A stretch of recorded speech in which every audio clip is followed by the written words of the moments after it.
Blacks performed their Kapau Pango, which is the more recent haka, talking about the All Black heritage.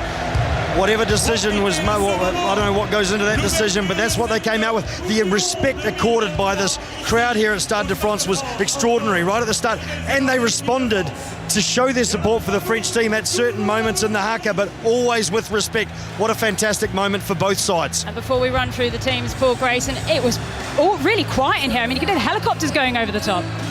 Yeah, magnificent spectacle. A great cultural part of New Zealand, the New Zealand rugby and rugby globally, perfectly executed and observed. Cold hard stares from France, emotionless, respectful, and now it's game on. Well, the game is about to start. It looks like New Zealand have won and they'll be kicking off. There's been quite a few changes for them. The big news, Sam Cane is out.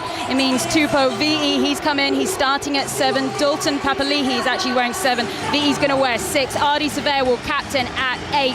And, of course, the other big news from the All Blacks is that Anton Leonard-Brown, he is wearing that 12 shirt after that injury to Jordy Barrett. Meanwhile, for France, it's Yoram Mofofana. He is wearing 12 after that injury to Jonathan Danty. And Rida Vardy comes in with that injury to Cyril Bai, and Cameron Woki is at 4. So big changes from both sides. They're beginning to creak a little bit at the moment with injuries, both of these sides who've been pretty good, you have to say, in recent years. They haven't been too badly hit, but France in particular, they're having to reshuffle quite quickly. But at the moment, we're waiting for our referee in the middle of the field, Jaco Piper of South Africa, to be given the message that it will be okay to go. He's just going to speak to Antoine Dupont and check that he is happy to go. And we can see at the moment Beauden Barrett is being given the signal that we're about to get underway. This is the third biggest sporting event on the planet. It is about to start. 5 Live Sport is your home of the 2023 Rugby World Cup, and we are about to get underway. Barrett sends the ball into the Paris air. It's a hot, humid night here, and it is Ramos of France deep down inside of the 22, 5 metres from the try line, who sends it out of field, out on the far side, gathered by New Zealand, but they'll wait for the line out. Calm times for now. It could be a lot about conserving energy this evening, Paul Grayson. Yeah, and also getting your first little bits right. Long kick-off from Barrett, safely taken, passed inside to Ramos, belts the ball, finds touch, just 2 metres inside his own half. Good relieving pressure early. Cody Taylor, 32 years old now, winning his 80th cap this evening, gets ready to get the ball in. Crusaders man taking his time. They're not in a rush here. A little bit of a change there in the formation for the All Blacks. Remember, they have had a bit of a reshuffle in that pack. Oh, what a breakthrough here. It's going to be going through there by Ioane. Still Ioane. He's going to be dragged down in the end. It's going to be Penno who had to scramble. This is all about the All Blacks. They're approaching the 22. Barrett, he goes forward. Still 15 metres left to travel. They're telling him to let go of the ball. 10 metres for the All Blacks. It's been gathered by France. Jaco Piper brings it back. Penalty for New Zealand. You heard that from the referee. Diving over from France, an early penalty. Well, what a start from the All Blacks from the set piece. They've gone piece. quickly, I have to say. 1 metre left to go. 11's not 10. They look like they were going to take their time. It was a quick tap there by New Zealand. They're 1 metre now from the France line. Waiting at the back, they've got no scrum half, so Will Jordan has to distribute the ball. Mwanga looks, crossfield kick comes in, isolated on his own is Penno. Talaire is there, Talaire gathers, he scores! What a start for the All Blacks. Not even 2 minutes played, they've got 5 on the board. France are scratching their heads. Perfect start from the All Blacks. From the line out off the top, Mwanga into midfield, looking for a massive collision, and then a short pop ball off the shoulder. Set Rieko Ioane soaring through the middle. They earned their penalty as France had to kill it, went quickly, and then rather than carry on smashing away at the try line, they played the ball out the back, crossfield kick. We see the replay, tricky bounce. Talaire takes it in 2 hands, dots it in the corner. Picture perfect start for the All Blacks.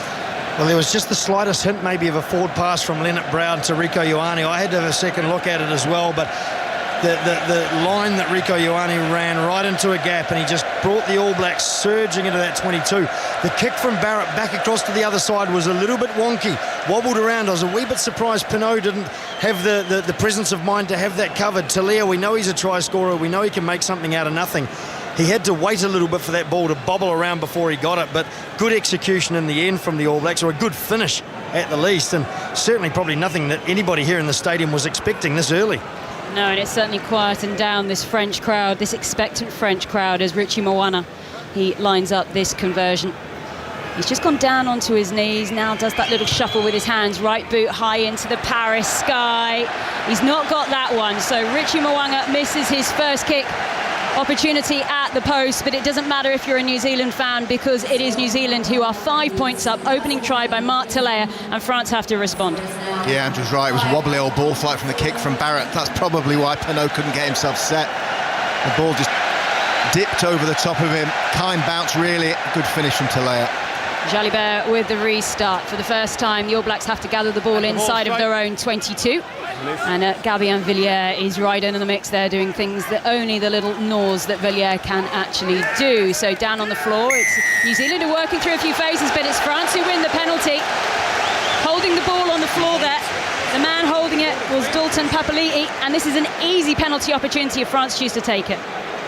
Julien Marchand over the ball. Truly world class as a Jackalé. If he gets half a sniff, the ball is his. Simple play from the All Blacks, setting up for a box kick clearance. But if you give Marchand a go, he is immovable. Can you quickly type that for me, please? Well, they're just taking their time here for Thomas Ramos to actually line up this penalty conversion. And I've got two fly halves along me, so this is very useful.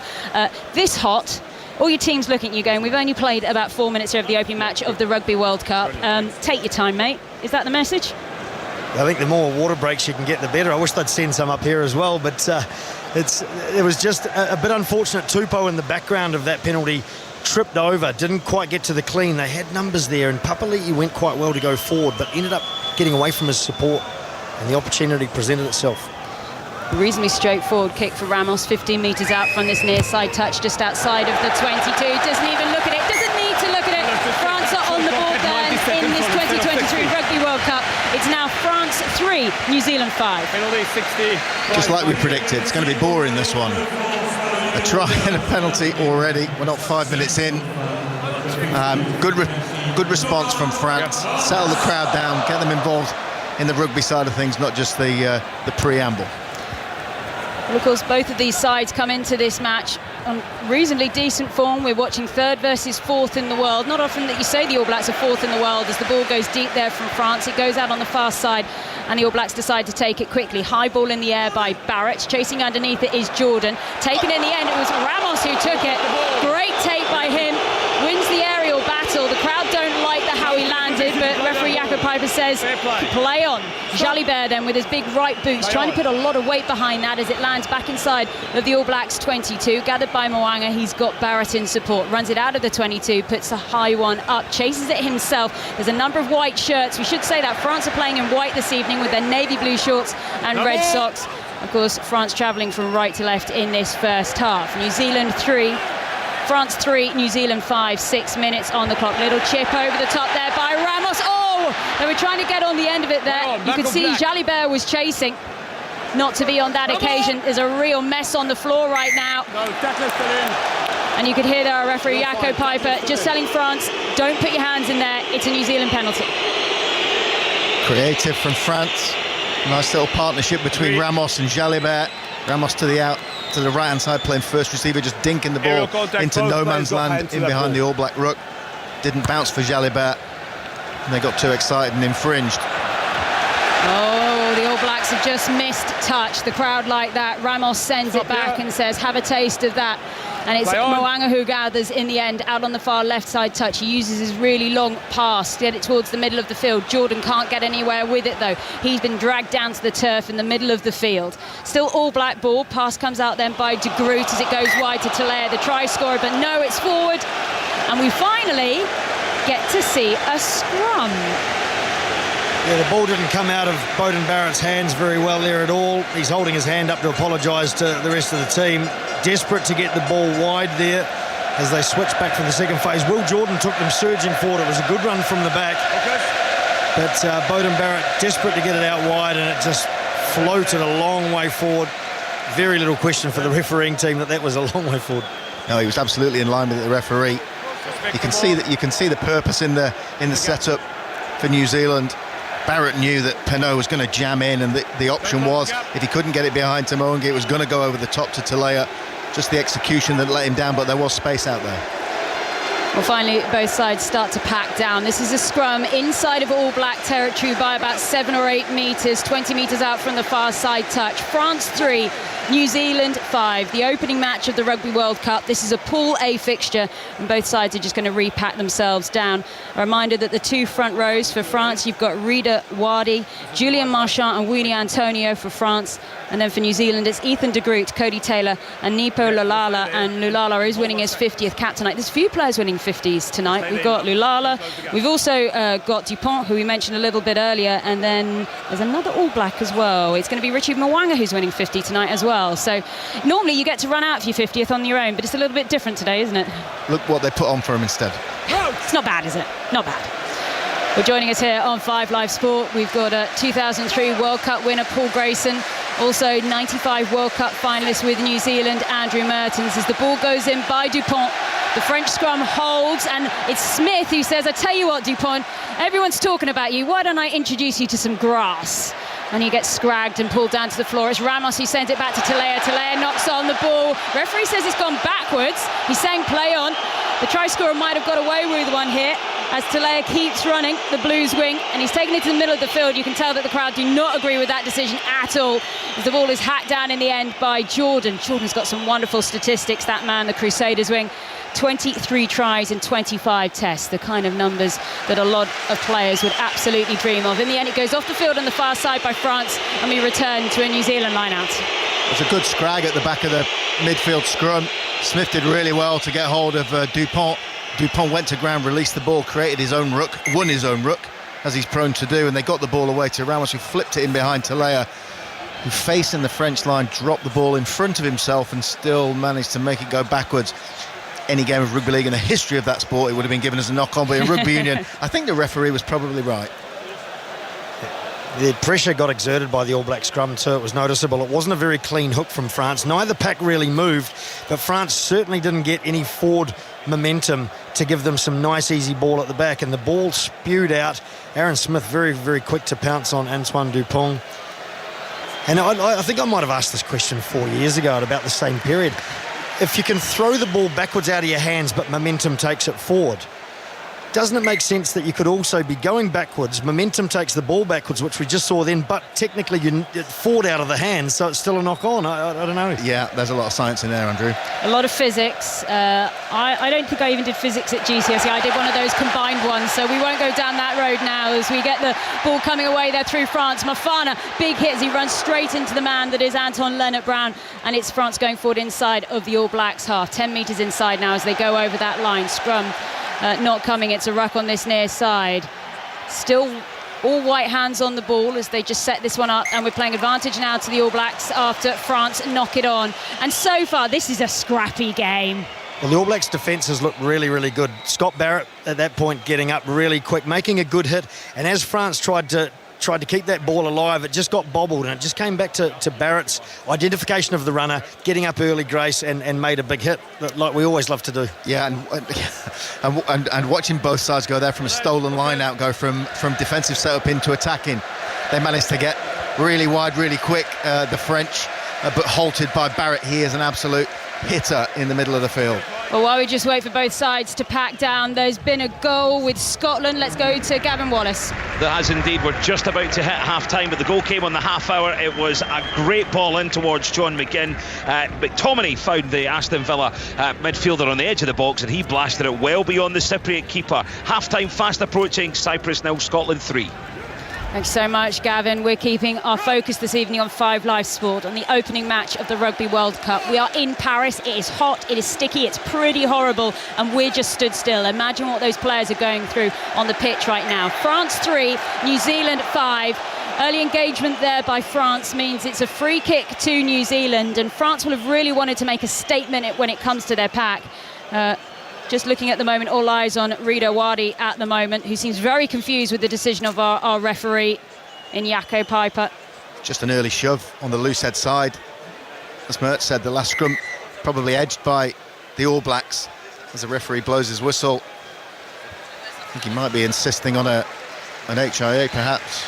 Well, he's just looking a little bit of a treatment to one of the French players at the moment. It looks like they are going to be having to make a change, which nobody wants. It's Julien Marchand, which is a huge, significant moment here for France. Again, one of the players who has been so consistent for them, the hooker, for so long. He was struggling with his thigh, and already we're having to see Pieter Maavaca come onto the field. And you do just worry that these injuries for France are really starting to rack up. And as we just touched on, Marchand is genuinely world-class in the middle of the front row. Let's hope it's nothing that's tournament terminal. And we have to remind ourselves as well that, of course, when it comes to France, they've got Paul Valemsa, who's been out of the World Cup. Cyril Bay's got a bit of a knock at the moment. We already knew that they'd lost Romain Ntamack. Jonathan Danty is waiting to come back from injury. Apparently he would have been okay to play in this game, but we have to remind ourselves it doesn't matter who wins or loses this match. It might feel like this is the most significant moment for both sides, with the occasion that goes with an opening match, as France hugely miss this near side touch with a penalty as it's sent back in the end by Mwanga. I mean, there's a lot of nerves out there from both sides. Gathered by Dupont in the end, he throws it back into the field to Jalibert. Jalibert sends it back. High ball, Jordan underneath it once again. He's got Barrett outside of him, but Jordan happy to take kicking duties. Sends it down, waiting underneath this time is Ramos. Ramos runs it out of the French 22. He's approaching his own 10-metre. Very low scuttering kick. Is it going to be gathered in the end? Yes. It's going to be gathered by Beauden Barrett, now 32 years old. Just 117 caps that he's racked up this evening as it comes back down, this time to Ramos. Now, this is not exciting rugby. I wish I could tell you it is. It's called ping pong. Eventually it goes out of play on this near side. It is exciting. If you understand how technically excellent that passage of play was from the kickers. Oh, come on, you two. I am telling you. Get kicking excited. Get Go on. in your 10,000 hours of practice for that stuff. Apart from Jalibert's mistouch, the rest of that was brilliant. Plus Barrett threw in a torpedo punt, a spiral punt, whatever you want to call it. The French call it an olive. Magnificent to see old school stuff. Well, it is the All Blacks who come away with the ball from a line out on this near side. They're 10 metres inside of their own half. They're winning this game at the moment by 2 points on 13 minutes here at the Stade de France. France 3, New Zealand 5, out on the far side of the field.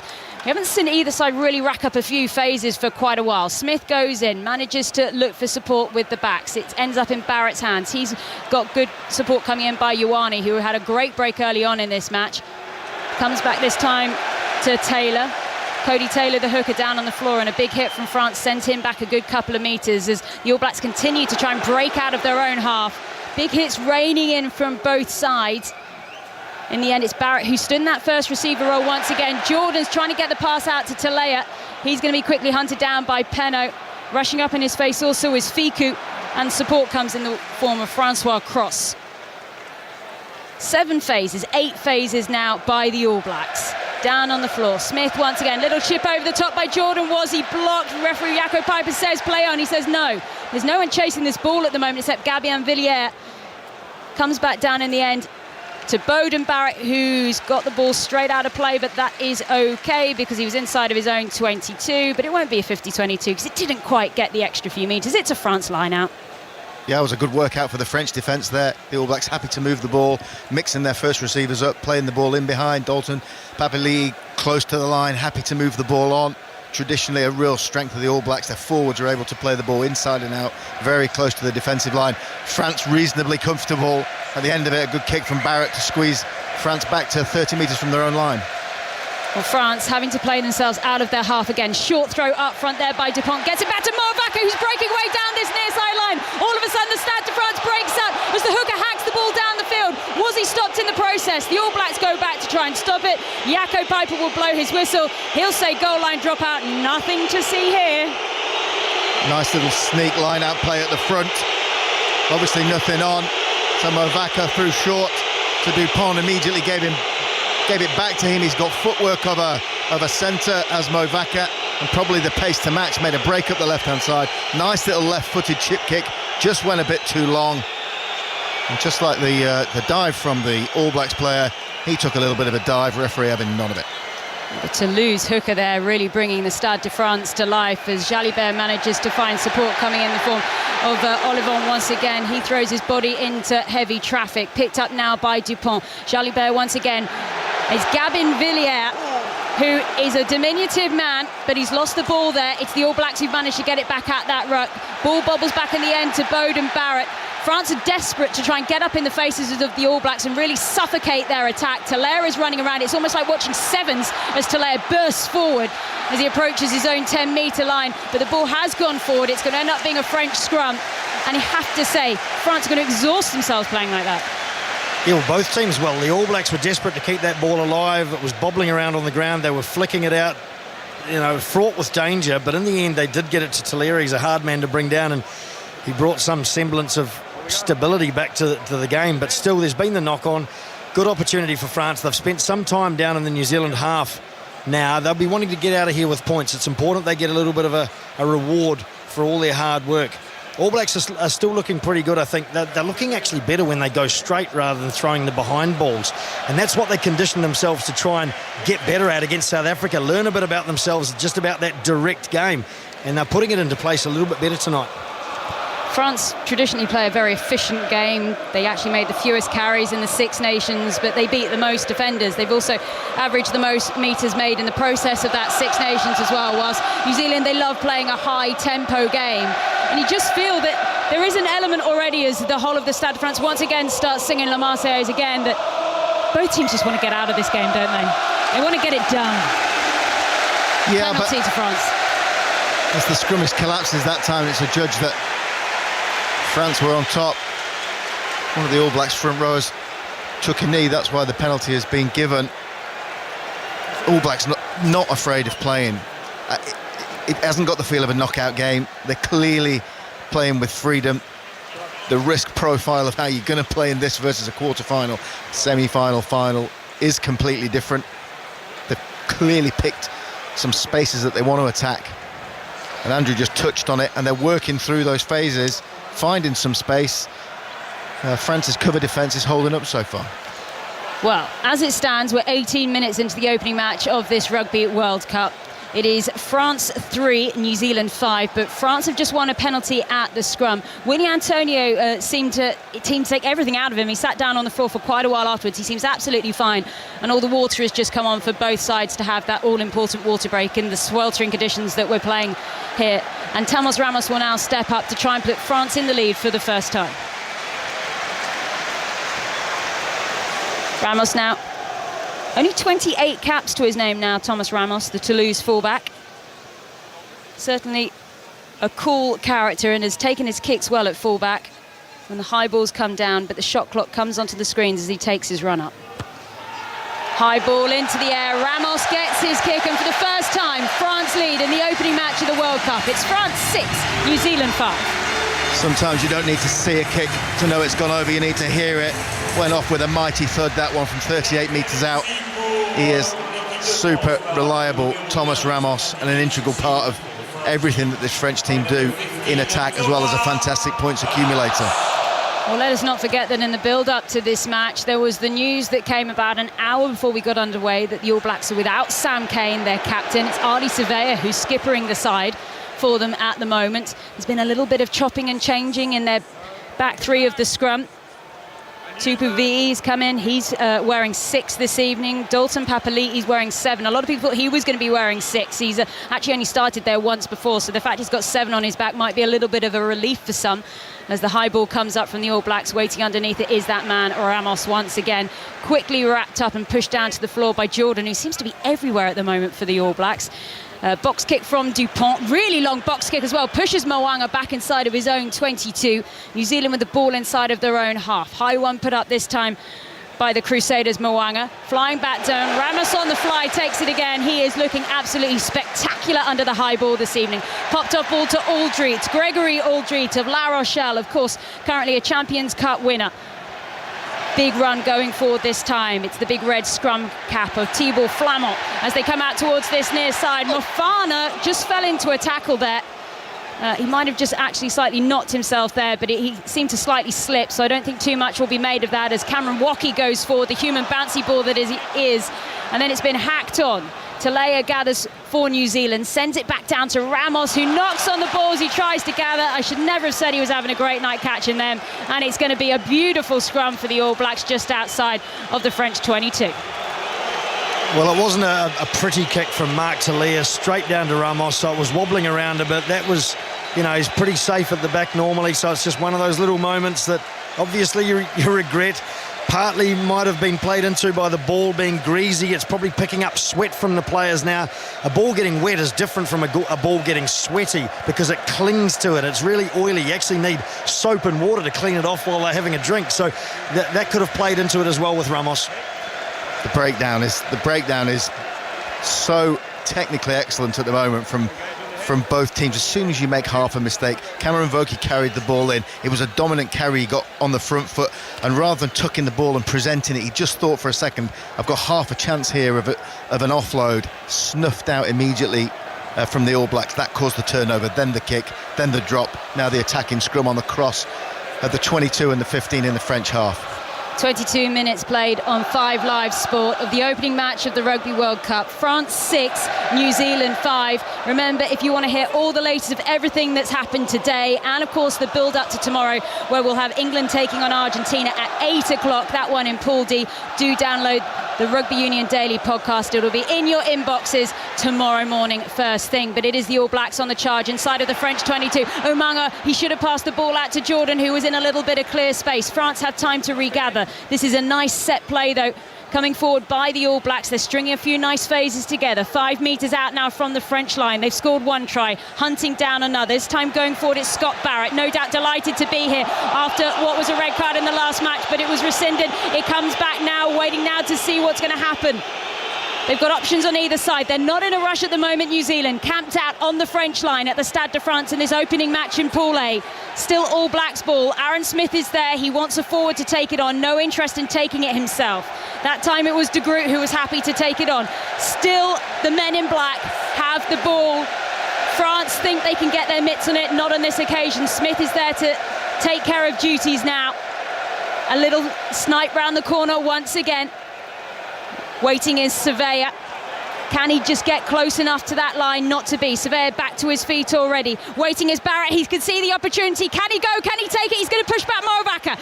Not to be again. It's been knocked down. It's been knocked over in the end, and they're going to come back for the penalty. So many phases put together there, but it was offside by France and a moment for the All Blacks to gather themselves. Well, that was all but there from Scott Barrett. He was actually over the line. The ball looked over the line. It was up in the air and it got worked back, and eventually there was a little knock on, but All Blacks looked like they're lining up to do it again, or perhaps a scrum. They haven't indicated at the post yet. A fascinating decision that the All Blacks thought they were going to run that ball. They have now changed their mind. It looks like they are going to kick it goal. I mean, in these conditions, surely you kick a goal. Yeah, take a breath. The penalty's been wandered in by Jacko Piper, the referee, to within 6 or 7 metres to the right-hand side of the post. It's a tap-in for Richie Mo'unga. Go back to the mistake that Ramos made, and then we had that scrum on the 22-metre line. They played a nice little play. Leonard Brown went into first receiver. Mo'unga hid himself round the back. Late at the line, the pass was dragged back to Mo'unga, who had Bowden Barrett running hard off his shoulder. He almost made a clean break. Would have been under the sticks if he had. It was the last-minute scrag tackle to stop him, and they almost got them immediately the phase after. 2-phase play. If we don't get you off the first, we'll get you off the second. Very close. Richie Mo'unga then, his second attempt at the sticks this evening. He missed his conversion for the early try. Time to redeem himself now. This time the flags do fly, and it is the All Blacks who are back in the lead at the Stade de France. It's France 6, New Zealand 8. Mo'unga with the penalty there. And finally, the music starts playing, the lights start flashing as they try and inspire this crowd to get back into it. This is the official water break we're having now. The water's been on off permanently throughout this whole fixture so far, as we're on the 25-minute mark. But this is the official time. They're actually going to take a pause, take a moment, just to have a little bit of a moment. Andrew Mertens, let's just have a quick chat with you about this All Black side. The injuries are starting to rack up. We talked about Sam Cane has now picked up an injury as well. Already we knew that the head coach, Ian Foster, he was going to have to make a call after we knew that Narawara was out. He said he wanted to wait after this game as to which player he was going to bring out. We don't know if it's one, it could be two at this rate. But do you think it's Ethan Blackadder that needs to pick up that call? Yeah, well, they do still have a lot of this game to get through, don't they, to see what the attrition that occurs. But I think the All Blacks will be pretty happy. I don't think they're a team that has to worry as much as some other teams about depth. It's something they've worked really hard on the last 15 or 20 years, about really having a lot of depth. Competition for places is one thing, but being able to cover injuries, and so they're not as vulnerable perhaps as other teams. You know, Tupou Vaa'i stepping in pretty quickly tonight at late notice. They've brought Brodie Retallick onto the bench. Be interesting to see how much time he actually gets. So no, I don't think that the All Blacks will be too worried about the injury situation. I also think they'll be really encouraged by the traction that they're getting from their big men. They're getting a lot more go forward than they were able to against South Africa. I don't necessarily think that they believe France is vulnerable, Grace, but I think they do feel like they can have a go and get a little bit of ground and get their backs on the front foot. Yeah, and then they're not short of big men. They've got some tall guys, but I think Scott Barrett is a player who kind of changes the dynamic a little bit, both sides of the ball, because he's such a dynamic tackler, but at the same time he can run those short lines close to the line, take a pass late in traffic, dominate a collision and get on the front foot. He's kind of a powerhouse in that second row for them, and he can still switch to 6 if he needs to. So they've certainly got some big boys to carry. Well, the water is off the pitch now. Alongside us here on 5 Live Sport, we have Paul Grayson, we've got Andrew Mertens. We're watching the Rugby World Cup. It's finally underway. It's France 6, it's New Zealand 8. It's an early mistake here by France from the kickoff, and they're going to come back to the middle of the field for another restart. So another reset here, which is all about using energy in this heat as well. Just a reminder, of course, we'll have commentary tomorrow at 2:30 of Ireland against Romania. That one with Gareth Lewis and Tommy Bowe. And then at 5 o'clock, don't forget, it's the Ukraine against England in the Euro qualifiers with John Murray and Matthew Upson. Before all the focus is on Marseille. Of course, Sonia McLaughlin will be there with the team. Chris Jones, Matt Dawson and Chris Ashton for full commentary of England against Argentina. Right then, both sides starting to pack down. Not sure who the guilty party was from France, but somebody was ahead of the ball from the kickoff, so it goes back to an attacking scrum for the All Blacks right on the centre spot, both sides of the field to attack. Now here's a question, I don't know the answer to it. If the ball goes into this scrum, can they hit a 50-22? Because it's right on the halfway line. Does that count as being in your half or in their half? Well, normally the line goes towards the outside of the field. Goal line goes towards the dead ball, so it counts as the in-goal area. So what is the... goodness knows. Well, if you feed it in crookedly, then it's definitely in your half, isn't it? They don't do that, do they? There you go. I've got to say, it's unusual to see a scrum given in front of the ball. I mean, you remember in the day with the zealots that we had with the whistles with us, Grace, you only had to be half a foot in front of the line and you were caught up. These days, you must have to be 3 or 4 metres. Well, we're waiting now. Oh, this is a big scrum, but it's going to be France who get the penalty. New Zealand have gone down to the floor. Ethan de Groot was the one who took a knee and then ended up down on his face. So lots of pats on the back there going to Winnie Antonio, who's I think Winnie Antonio is enjoying it out there. Yes, that's twice de Groot has taken a knee. The referee was on that side of the scrum, so he had first look at it. It looked well set for me. Just paused for a moment. I don't know whether the All Blacks were going for a second squeeze. Yeah, we've just seen a quick replay of that. There's a lot of pressure in that scrum to the naked eye. And I'm no scrum scholar. I reckon Antonio might have hoodwinked him there, just taking the pressure off, and de Groot went straight down. Nevertheless, penalty given right on the dot of the centre spot. Thomas Ramos, hot night, watched him in the warm-up, comfortable from the halfway line, so he's going to have a shot.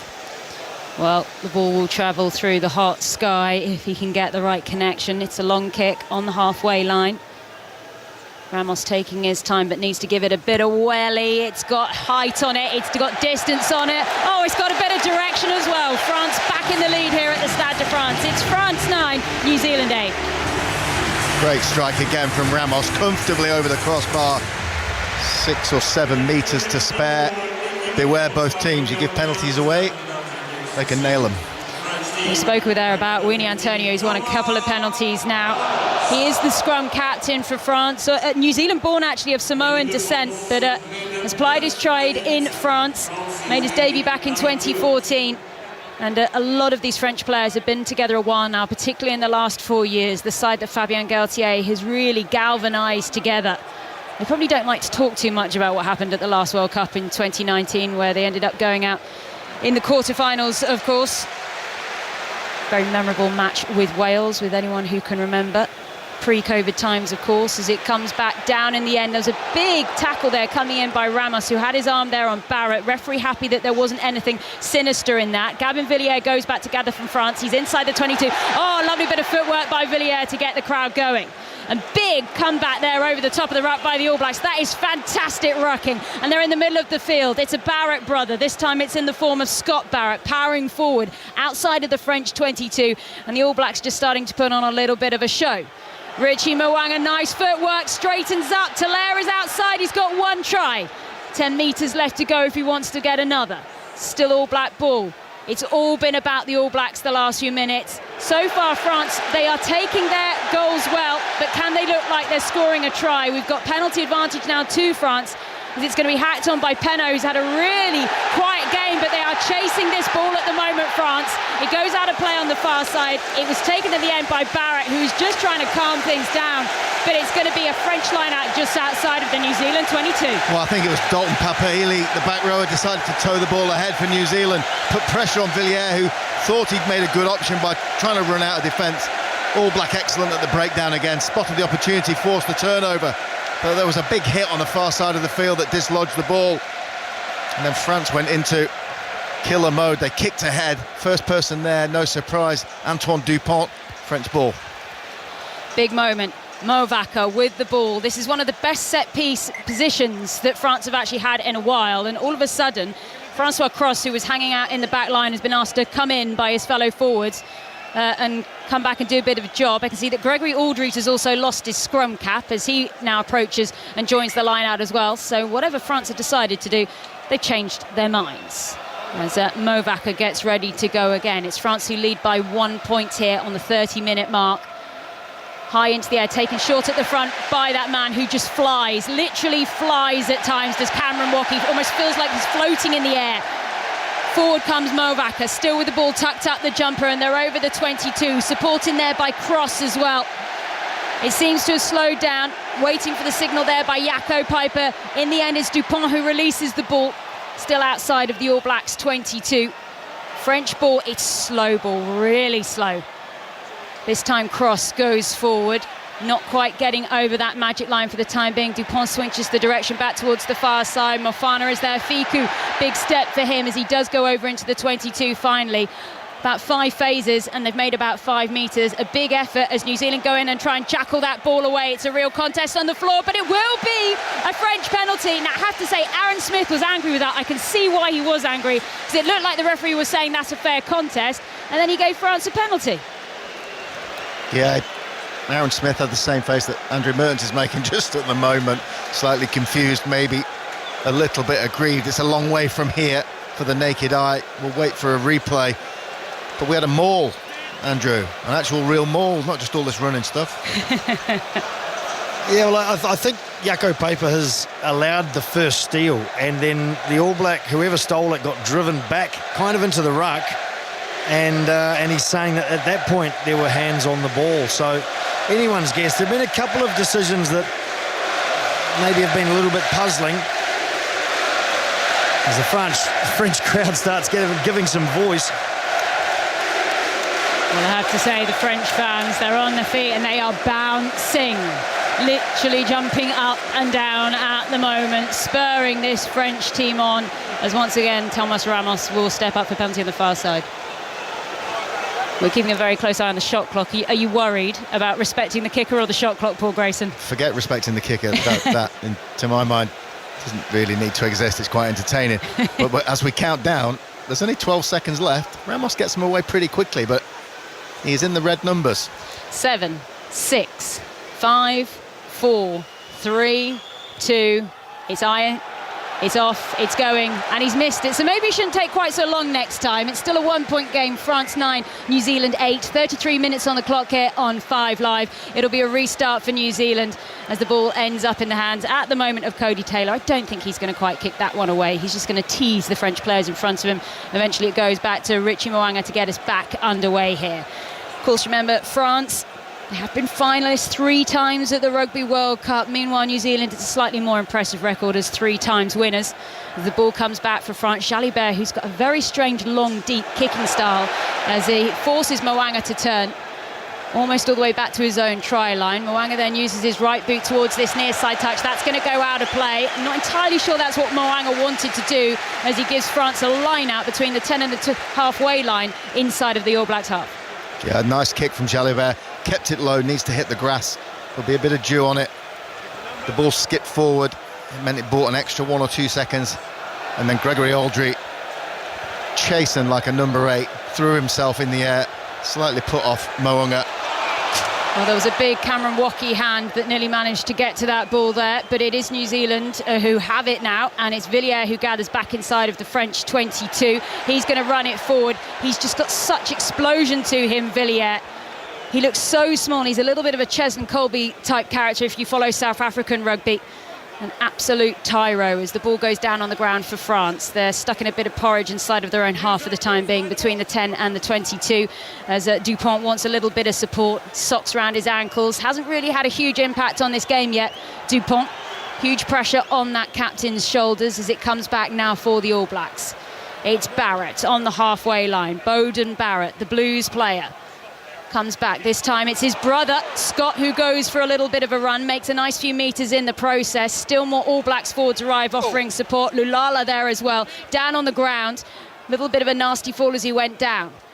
Seems to be okay getting back to his feet. Mo'unga now out goes wide. This time it's going to be Ioane again, who's had some lovely running lines, we have to say, so far in this match. Really been a bit of a standout so far. It's loose ball, it's French ball, turnover ball. Here comes Penaud. He's only on his own 22, but he's still going. Manages to get the ball away to Ramos. He says, I know exactly what to do with this. Take a bit of air, that ball, as it goes over the head of Beauden Barrett, who's back inside of the 22 once again. I mean, if you are a young boy or a young girl who is keen on getting involved in kicking, this is a good match to watch. And what a turnover that was, first and foremost. Aldry got his hands over the ball, no intention of winning a penalty. I want the ball, I want to play. Damien Penaud went and had a look, nothing on. Ramos nailed it down the field. And Beauden Barrett, he's been practicing that spiral, that torpedo kick.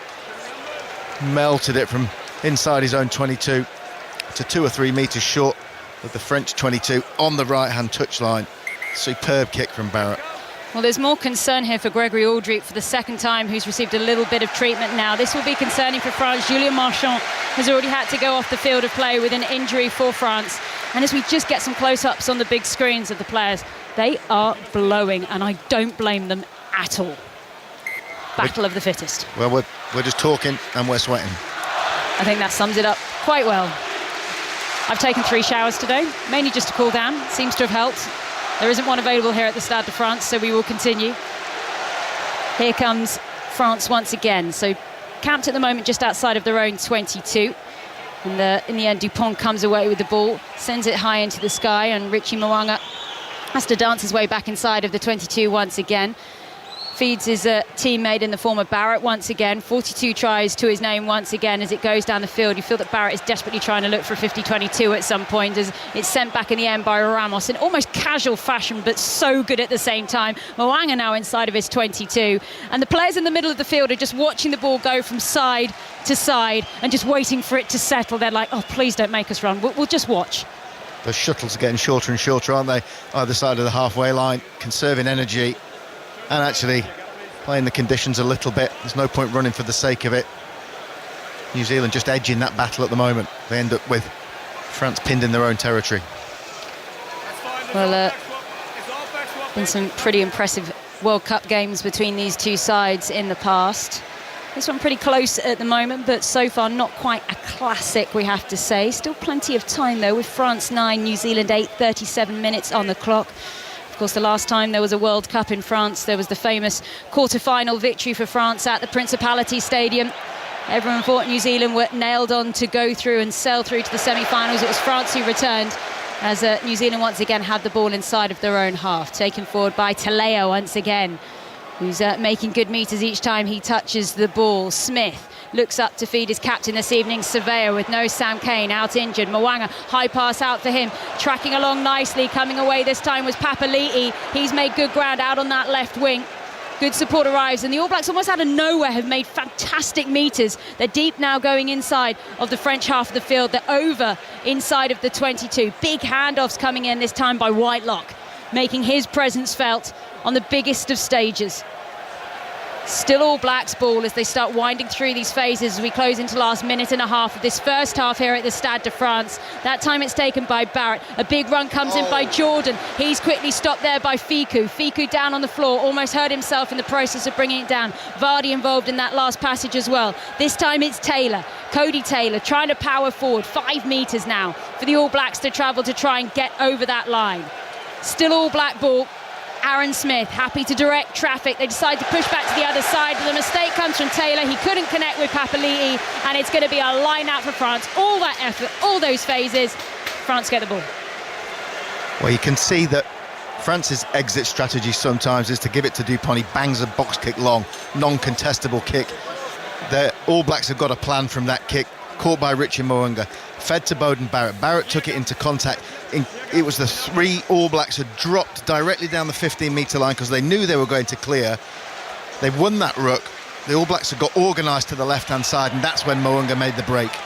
Well, it's a really long line out there by France. I mean, they're 10 metres from their own try line. They went right over the top, taken success in the end, and the slow drag back down the caterpillar comes now to Dupont, who's just trying to wind down the clock. He knows there's about 9 seconds left, and they're going to have to go through at least one more phase.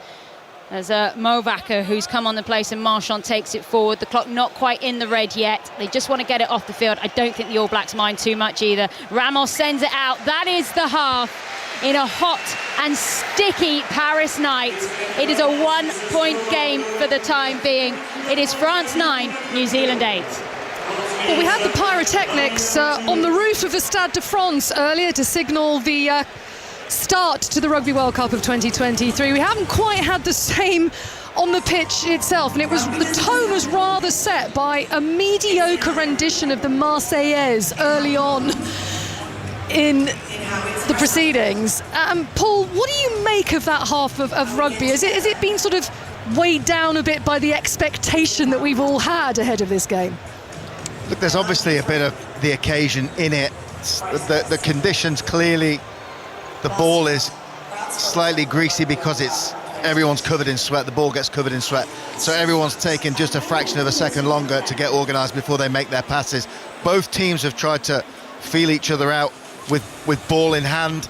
Not had too much change, probably in the All Blacks' favour, with a couple of clean breaks, one very early on, and some really well orchestrated first phase play and then counter-attacking rugby. They've probably got the upper hand in that. France scragging well in defence. Technically, it's high content. All the complexity, the small details in the breakdown, the competition there is absolutely fierce, and it is very high level. So as much as the game has got to a little bit of stalemate before half-time, we've seen a lot of kicking. It is high quality, and it's just turned into a proper test match. And Mertz, do you think the All Blacks, given they're only a point behind, will be in the sheds, as you call them in New Zealand, and actually be quite happy with that first 40? Yes, absolutely. I think they'll be happy with a lot of their game. I think they built a lot of pressure on France. They will be concerned that they didn't take those opportunities. They were right on the French line 2 or 3 times. They got across the line one time. They'll be concerned that they didn't take points out of those situations. They'll also be concerned that they gave up penalties relatively easily in their own half, and France was able to keep knocking those points over. But in terms of the game they've actually produced to build up and create some opportunities, I think they'll be happy. You guys need to take a water break of your own now, okay? Because I'm going to concentrate on some other sport for a little while, so you can rest easy for a little bit. The ground staff here with their pitchforks are out on the pitch, putting the divots in. That's what happens when you get some huge men going to ground here. You leave holes. So they are being repaired on the pitch. And we will be right back here for the second half of France against New Zealand, with France leading by 9 points to 8 at the break. For now, though, on 5 Live, before we go to the other sport later, it's Richard Foster with the news. Listen on BBC Sounds. This is BBC Radio 5 Live. Thanks, Sonia. Good evening. There's been a confirmed sighting of Daniel Khalif, the terror suspect who escaped from Wandsworth Prison on Wednesday. He was seen getting out from under a food lorry not far from the jail. Commander Dominic Murphy leads the Met's Counter-Terrorism Command. He was walking towards the town centre when he was last seen, so as you can imagine, we're treating that as a significant development in the investigation, and we're continuing to focus our effort in London, but we will also look at other parts of the UK as the investigation develops today. So in terms of the distance from the prison, it's probably just over a mile from the prison, and it is within the route that we described yesterday in our appeal to the public. A delivery driver who's made several trips to Wandsworth Prison has told the BBC that security staff never checked underneath his van. Alan, who works for an electrical supplies firm in Derbyshire, says he made a dozen trips to deliver light fittings and equipment, but he claims there were no checks on the underside of his vehicle. Governments around the world are being warned to phase out fossil fuels far more quickly to prevent a climate catastrophe. The first major checks since the United Nations 2015 Paris Agreement have revealed far more needs to be done to limit global heating. The UK Health Security Agency says 34 cases of a new COVID variant have been identified in England. 5 people have had to go to hospital, but there have been no deaths. Dr Renu Bindra is from the UK HSA. We really don't have much data compared to other variants. So we're continuing to look at this very closely. We're continuing to look at the virus to see what more information we can obtain. And hopefully in the next week or so, we'll be able to make some more assessments about whether this is associated with any difference in type of infection. Elon Musk says he refused to give Kyiv access to his Starlink communications network to avoid being complicit in what he calls a major act of war. Ukraine wanted to use the network so they could attack Russian ships with drones. Officials in Kyiv are accusing him of committing evil because the ships then went on to attack civilians. And Britain's 2 busiest airports have revealed some of their buildings contain the lightweight concrete rack, which has led to school closures. Heathrow and Gatwick say they've all taken steps to deal with any risk. BBC Sounds. Reading and Leeds Festival is over for another year. How you feeling tonight? Hell yeah! To the front, to the back, come on! But we've got back-to-back sounds to keep the vibe going. Duh. Featuring Artist Icons collections with this year's headliners, Billie Eilish and The Killers. Well, somebody told me you had a boyfriend who looked like a girlfriend. Find Reading and Leeds back-to-back sounds on the music tab. Only on BBC Sounds. Rugby World Cup 2023 on 5 Live Sport and BBC Sounds with Sonia McLaughlin. Welcome back to the Stade de France, a muggy, sweaty, humid Stade de France, where France are leading the All Blacks by 9 points to 8 at half-time in this opening match of the 2023 Rugby World Cup. And it's a sort of evening where you bump into old friends, and I've just been catching up with another All Black great. We've got Andrew Mertens with us, and I've just been chatting to another All Black great in Justin Marshall. So it's good to kind of have a natter with him. We'll be back for the second half of this game shortly, but we're going to go straight over to New York now. An intriguing men's semi-final at the US Open Tennis between Novak Djokovic, the old head, and Ben Shelton, this young 20-year-old, with Russell Fuller. And the first set has gone to Novak Djokovic, Ben Shelton, after a lively start by the gloriously aggressive 20-year-old. But Djokovic has seen it all before. He took it in his stride in his 47th Grand Slam semi-final, won 15 service points in a row at one stage, went to break up, had to show some patience to close out the set on a 5th set point by 6-3. But there is a wonderful atmosphere under the roof. Rain is on the way. There's a 20,000 plus crowd inside the Arthur Ashe Stadium. And Shelton has already treated them to a 144-mile-an-hour serve early in the second set, which stands at 2 games all. We could actually do with some rain. How nice would that be right now? Euro qualifiers taking place tonight in the football. Scotland lead Cyprus at the AEK Arena by 3-0. Gavin Wallace, is that still the case? Yeah, it is, Sonia. 66 minutes on the clock. Cyprus 0, Scotland 3. And to be honest, the goals from Scott McTominay, Ryan Porteous and John McGinn have Scotland cruising on easy street towards next year's championships. The first came on 6 minutes. It was a Robertson cross, and then it was, of course, found at the back post by Scott McTominay to head home. He's still quite a bit to do from close range there. The second came on 16. Ryan Porteous was on the end of a Robertson free kick. It was headed on by Hendry and then blasted home. And then on the half-hour mark, John McGinn, known as Super John McGinn, the Aston Villa midfielder, doing his bit for his country as well. It was a ball round the corner, found McTominay, and a ball in towards the edge of the box is exactly where your man from Aston Villa was, just to blast it home. And to be honest, Sonia, it has been all Scotland. There is nothing worth of note from the Cypriots thus far. Cyprus 0, Scotland 3. how the Scotland would like to be able to say that on Sunday when they take on the Springboks, and it's all Scotland. But well, we shall see. The live commentary of that intriguing tussle at the World Cup on Sunday afternoon. Now, sticking with the Euro qualifiers, and England return to action tomorrow evening when they face Ukraine in Poland, with the Three Lions aiming to maintain their perfect record in Group C. Earlier on, our correspondent John Murray caught up with England captain Harry Kane to look ahead to the crucial match and to talk about his recent move to Bayern Munich. What I can say is, I was blown away by the support I had, and when I made the move to Bayern, with all the fans and all the media there, everyone was so excited for me to go and just gave me the most amazing welcoming. So it's I didn't really know what to expect. I knew it would be a big change in my life and my career, but obviously you never really know what it's going to be like. But I think, considering everything that's been going on to start the way I have, I've been really pleased with, and hopefully I can push on even more as the season goes on. Because you never know, do you? When a footballer moves you never know. So what was the feeling that you've been able to get among the goals already? Yeah, I think relief.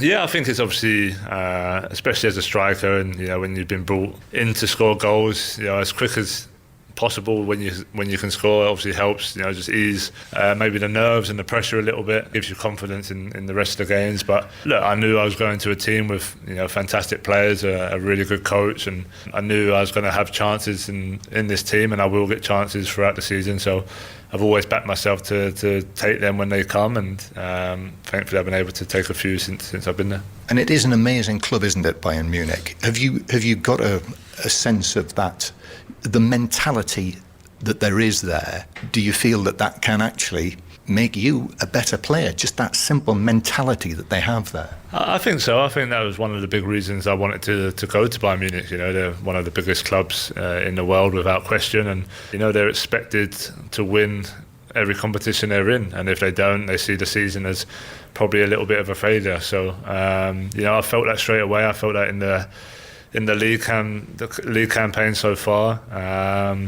So yeah, it's a different pressure that probably I felt in my club career so far, and it will only help me improve. It'll only help me, deal with high pressure situations more when you're fighting for, every competition you're playing in. So I'm excited for that, and I think this whole challenge will only help me grow as a person and a player. And I'm asking Gareth Southgate the same question about, what can make the difference for England this season? It's a season that you will hope ends in success in Berlin. What is it that this team, this squad under Gareth Southgate needs to do to make that final step?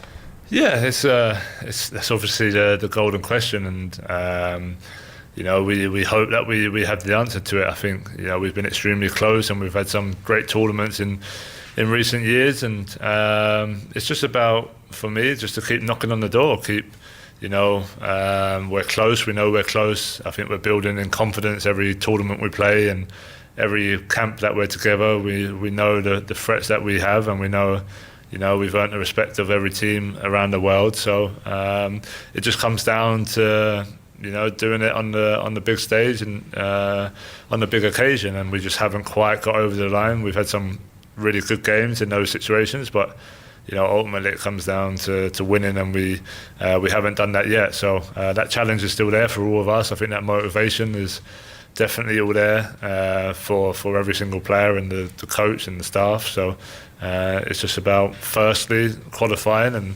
hopefully we can take another big step by doing that tomorrow night, and then from there, just preparing for another big tournament. Do you think there's a bit of anger in there as well among you, just to go and damn well get it done?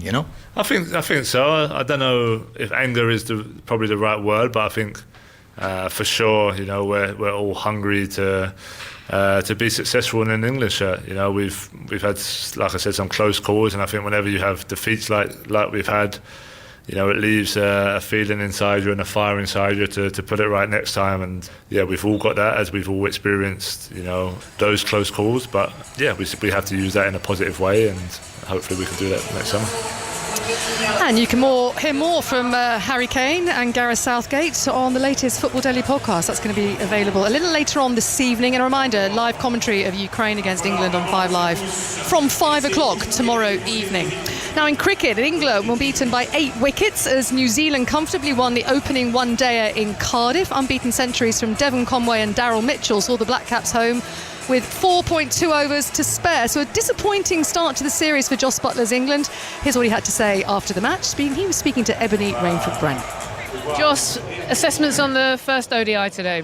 Yeah, well beaten. I think halfway I actually thought we had a decent score. I felt like the pitch I thought it would just get harder and harder, but credit to those two guys especially, played really well. We just couldn't find a way to break those partnerships.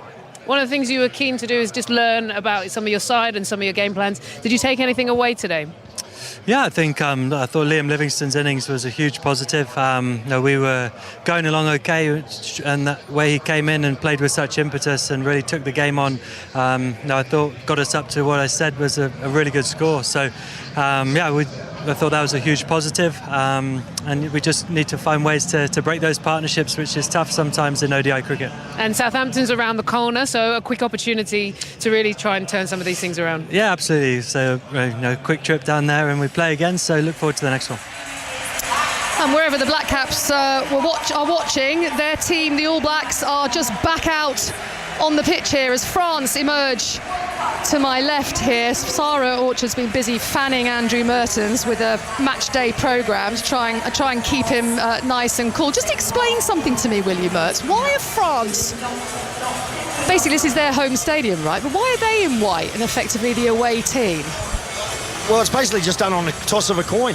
And I think it also, the coin toss dictates who is the home team. And so I think on this occasion, the All Blacks designated the home team, which means A, they get to wear their home jersey versus the alternate kit that France is wearing, and B, I think it means they're in the home changing rooms here at the stadium, which means France is not in their regular sheds. How dare they? Them's the rules, I guess.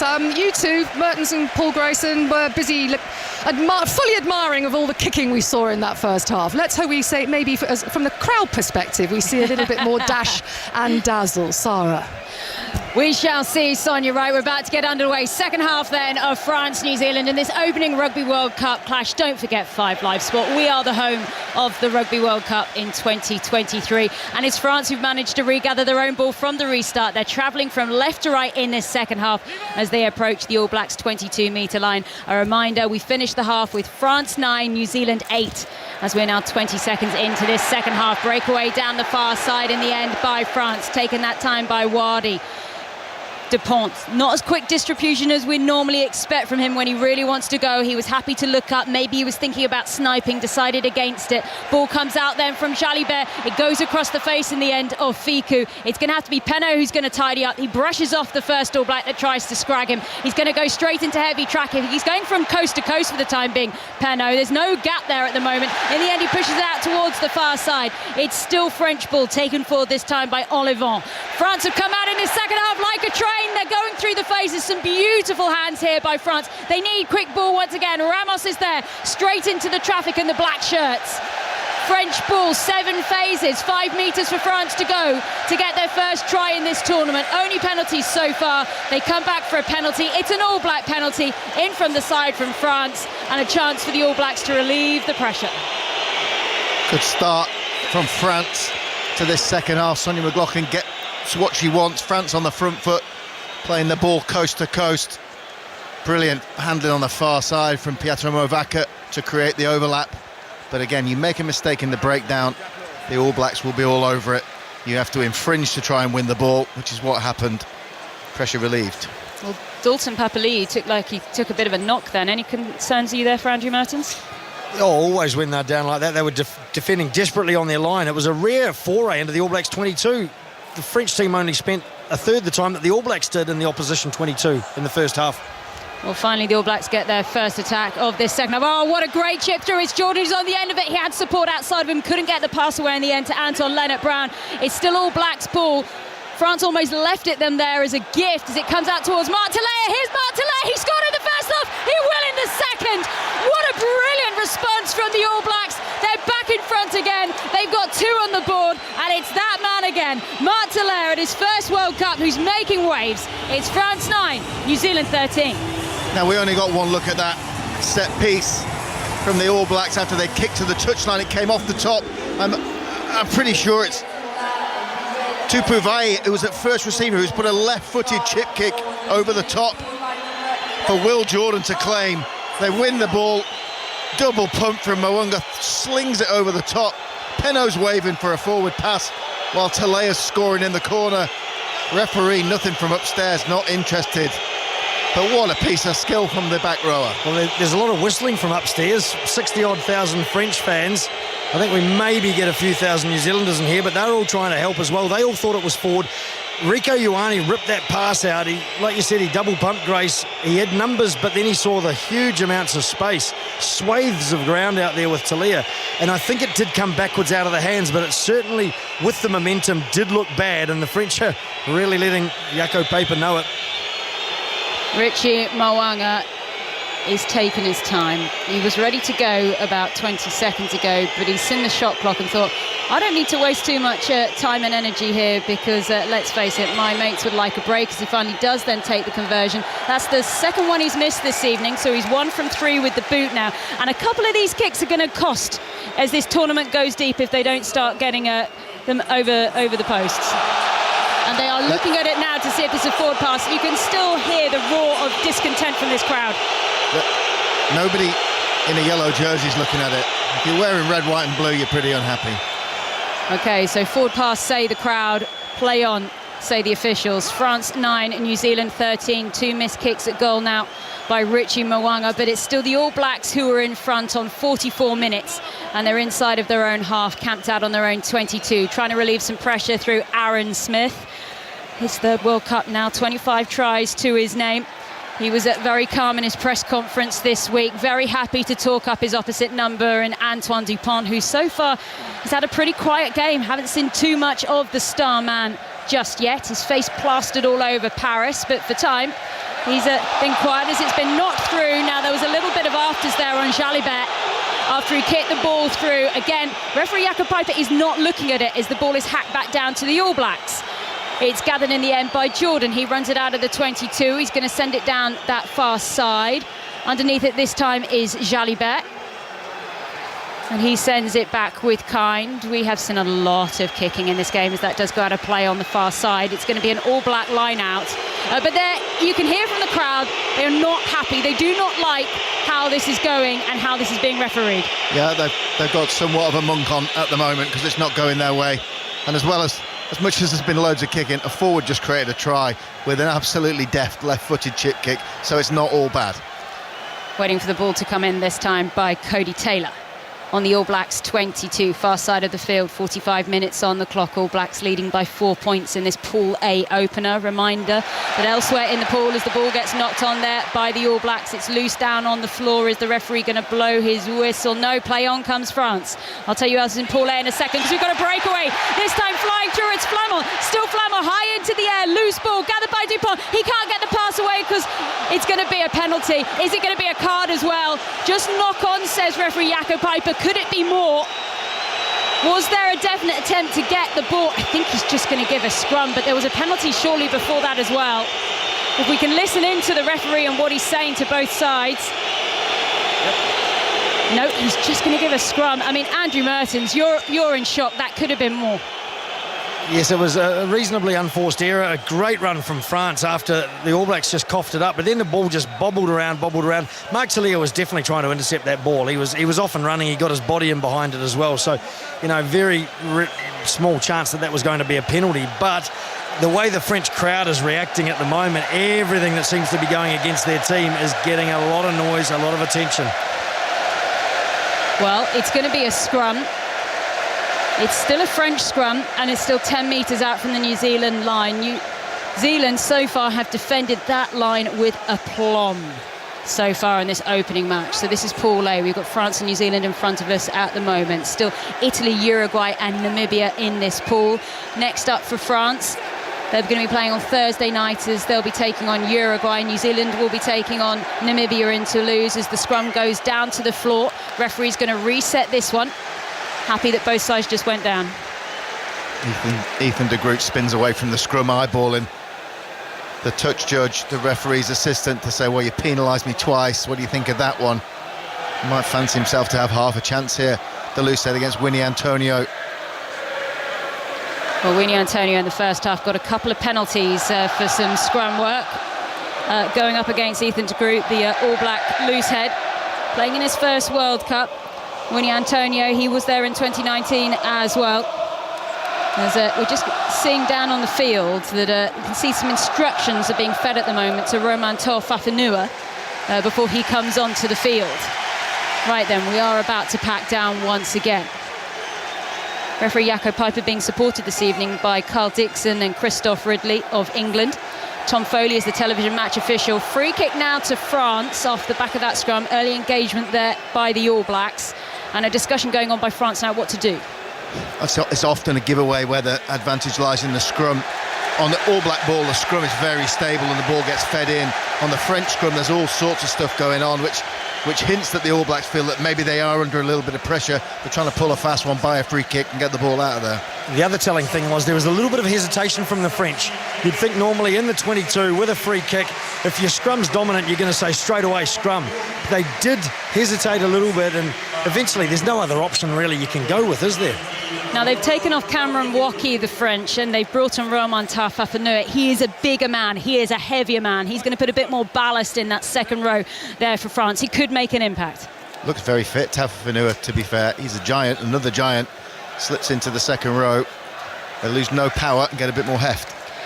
So they're packing down for a third time. The first scrum was reset. The second one was a free kick to France. And all of a sudden, the Stade de France are bouncing once again. They're standing up. They are willing their team on. They want to score. They want to try.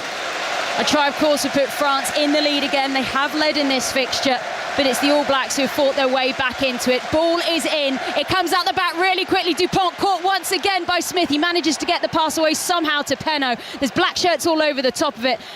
In all of that mess, Aldrit does gather the ball. This is so messy from France. They cannot do this cleanly at all. A huge mess of humanity just lying on the floor. Who knows where this ball is going to cough up? Even the referee's trying to see where it is right now. It does come out in the end in the way towards Aaron Smith. It's the All Blacks that have it. Richie Moana with a sidestep. Jalibert sees it, brings him down. All Blacks having to play their way outside of their own 22. All that effort, all of that sweat, all of that energy from France, and it's All Black ball again. They're on the 22-metre line. France 9, New Zealand 13. As the ball is loose backwards, Fiku chases it for France, but it's touched the referee, so they will have to reset. It'll be a New Zealand scrum. Richie Mo'unga chanced his arm out of the 22. He was saved by his tight head prop. Unbelievable clear from Nepo Lalala. Clearly, the players struggling to deal with the ball. As soon as when it's this hot and this sweaty, and the ball is almost bar of soapish, everybody targets the ball. Every tackle, shoulder into the ball. Every time there's a breakdown, get your hand anywhere near it. It can squeeze out either way. We just saw 2 or 3 there where the ball pops up. Just interesting to see who can grab hold of it with some certainty and take the advantage. 2003 World Cup winner Paul Grayson here with us on 5 Live Sport, also alongside 95 World Cup finalist Andrew Mertens, fly half for the All Blacks on that day in South Africa. And here we are, another World Cup in Paris, in this heat, humidity. Everyone thought that Japan and the heat of Japan was going to be as hot as it got in rugby. How wrong could everyone be? I've actually taken my shoes and socks off because that's how hot I am. It's starting to cool me down quite nicely. My feet are pretty filthy, that's all I need to tell you, but it's worth it. Andrew Mertens is still wearing his long sleeve shirt and trousers. He's quite jealous right now as the ball finally comes away from a scum. And it's an awful kick in the end by Barrett out to the far side of the field. He's completely shanked that. Quite rare to see a miss kick like that from Bowden Barrett, and it's gifted France a line out between the 10 and the 22 in All Black territory. Well, that is the risk with going for the spiral kick, you know, and he's been using that quite a lot tonight. He's been using it pretty well, Grace, I think. And, you know, from guys who used to do that ourselves, it's a hard ball to catch, and it tends to drop quicker than the drop punt, doesn't it, and land. So that's why he's been doing it. Yeah, and he's had a bit more time because he's been doing it from the backfield. There's a little bit more pressure there as it's a clearing kick off a pass with a bit of pressure coming on the outside. So he's only made maybe 10 or 12 metres. France happy to try and spend some time down in the New Zealand half. They'll probably want to try and carve out a try scoring opportunity in this next 5 or 6 minutes. They haven't really threatened. All Blacks happy to give penalties away and let Ramos have a shot at goal. Well, finally the ball does come away in the French direction. They're trying to maul this one away, and it's got a little bit of movement on it. There's Winnie Antonio who's just being trodden over by this maul to get it going again. He's now back on his feet. I can tell you there's going to be a couple of changes at prop for France. Unsurprisingly, as we go past the 52-minute mark, that those changes are coming soon. Dupont then finally releases the ball to Mofana. He's got Ficou with him. Jalibert with a cross-field kick. Chasing it at the moment is Penaud. What a take from Penaud! Here we go! This is the France we knew. Can he finish? Oh, were his feet in touch? They're going to have to check that one. It was an absolute peach if they got it, but I think his feet might have just touched that whitewash. Richie Mo'unga, nice little play from the maul, out the back pass, then a flip over the top from Jalibert. Penaud picks it up on the run, charges for the corner. Mo'unga, almost as quick as a winger, manages to get himself across, throws himself at Penaud. Looked to me like Penaud went down early before the try line and the ball got dislodged. There are two questions there. A, was he out, or B, did he have control over the ball when it went down? And of course the French crowd have just seen an All Black try where Jaco Paper refused to go to the review, and now they're seeing their own try reviewed. I think it looks like he has lost control of that before the line, Penaud, whether he was out or not. I don't think it'll be given. Richie Mo'unga on his 50th cap. Absolutely right. Brilliant play. Went straight for the ball. Any contact on the ball and you can dislodge it. Fingertip touch from him. Penaud did the right thing, going early on a greasy surface, trying to get underneath the challenge from Mo'unga. At the end of his fingertips, clipped the ball, dislodged it, and as Penaud landed on the floor, it squirted away. He's got a history of those sort of moments. Beauden Barrett does too, of course, from 10, those covering tackles in the corner. We've seen Richie Mo'unga do that before on Cheslin Colby, I think, one time as well. He's got game in that regard. Let's talk a little bit quickly about Richie Mo'unga, because everyone, if you go back to the likes of 2015, you'll remember at the Crusaders, there's like Dan Carter, there's Colin Slade, there's Tom Taylor. All of a sudden they left. And that left Richie Mo'unga to step up all of a sudden. And this combination of Mo'unga at 10 and Barrett now at 15, it works really well. It certainly looks like they're more comfortable with it now than they were in 2019. Of course, they don't get to practice it at Super Rugby, but like anything, it's a combination that can evolve. As the All Blacks come away with the ball, they do win their own line out. France 9, New Zealand 13, 53 minutes on the clock here.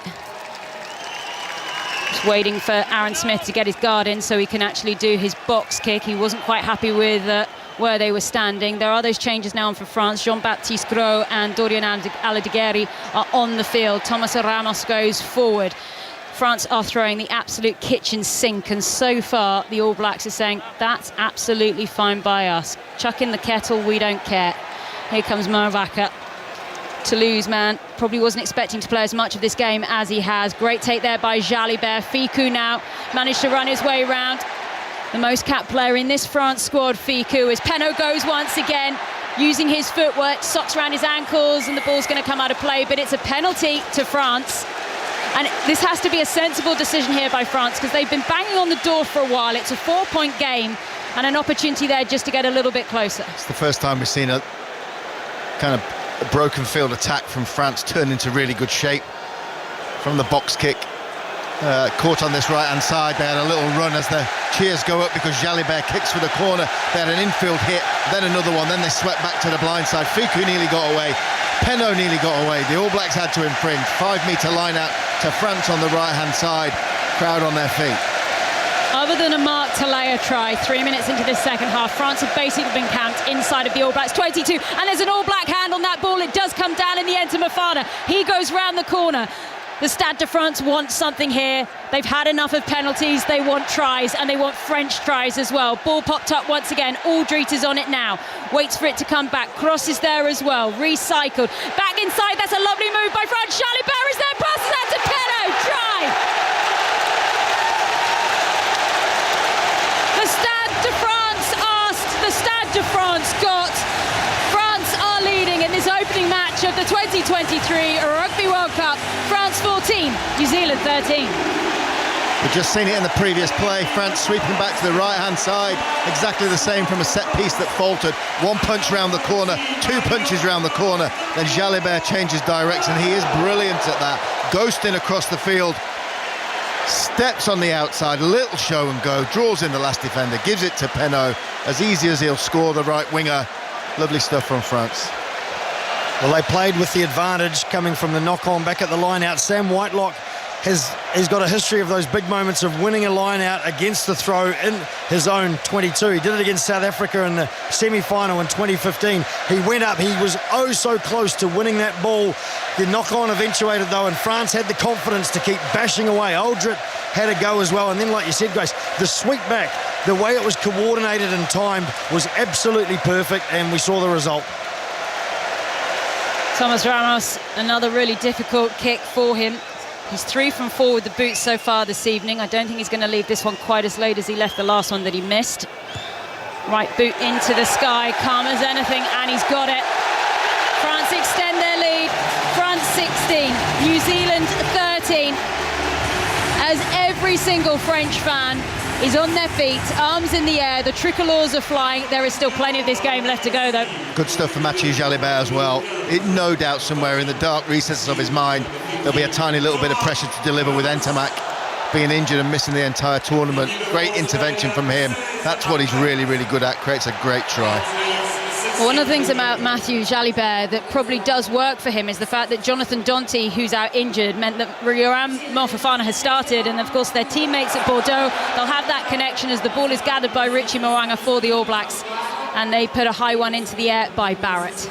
Comes down on the front side. Oh, right then, we've got an aerial challenge that's come in by Will Jordan. It was Ramos who was taking the ball. Was Jordan looking at the ball? Because Ramos has landed badly, and I don't know if they're going to go and look at this.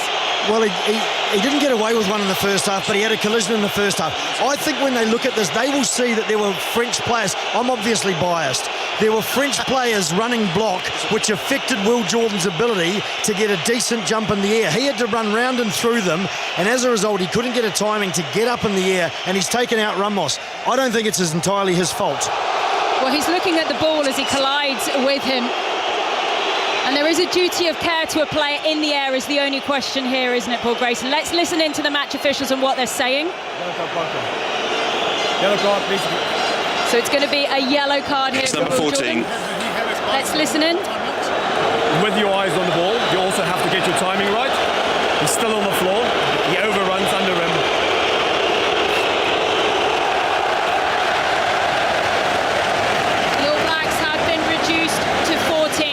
Jordan is off the field. Players don't run up to me and show me what to do. And a warning there for France as well to not run into the referee's face and tell him how to do his job. And Beauden Barrett puts the kick up. It's not a smashed high ball. It's placed. We've seen 2 or 3 really good aerial contests between Will Jordan and Thomas Ramos. That time, the French players running interference. Absolutely right, Andrew. But there comes a point where Will Jordan's got to say, they've done a good job. I'm going to have to bail. Pull out, exactly. And I think in the back of Paper's mind was the fact that in the first half there was one that was a little bit borderline as well, involving Will Jordan. I'm sure the psychology for referees comes into it a little bit there as well. So you're right, he had to pull out. And that's the only one where Jordan hasn't actually got off the floor. Artois Vincent is on the field. That is the end of the evening for Yoram Mofofana. As we said, he came in for Jonathan Danty. It's all gone pretty well so far as he comes off the field with France ahead. It's France 16, New Zealand 13, and New Zealand are now down to 14 for the next 10 minutes. Dupont trying to break away. Takes in the end about 4 All Blacks shirts to eventually stop him. It's a penalty for France as well. 17. So warning there for the line out that they were pulling down the man who had the ball, and they're bringing it back now.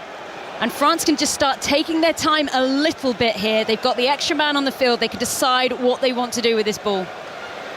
Yeah, and they've got the squeeze on a little bit up front. They've had a couple of good mauls where they've walked the ball forward, dominated a couple of collisions. They're tight to the right-hand touchline. They'll potentially... Ball's gone to Ramos and they've signalled for the post, which kind of makes sense when you've got a kicker of that quality. I guess if it was maybe a club game, you'd go for the corner and try and squeeze a try out of it, but... Yeah, I'd have liked to have seen that from the French perspective, not from a New Zealand perspective, I hasten to add, but... You know, you soak up a minute or so now of a 10-minute period where you've got a numerical advantage, and you're going for 3 points, which takes you, from a 3-point margin at the moment to 6. Doesn't make a material difference really on the score. So, look, yes, take the points while they're on offer if you can, but I really wonder if the killer blow might have been for France there to try and get that close to the goal line and drive it.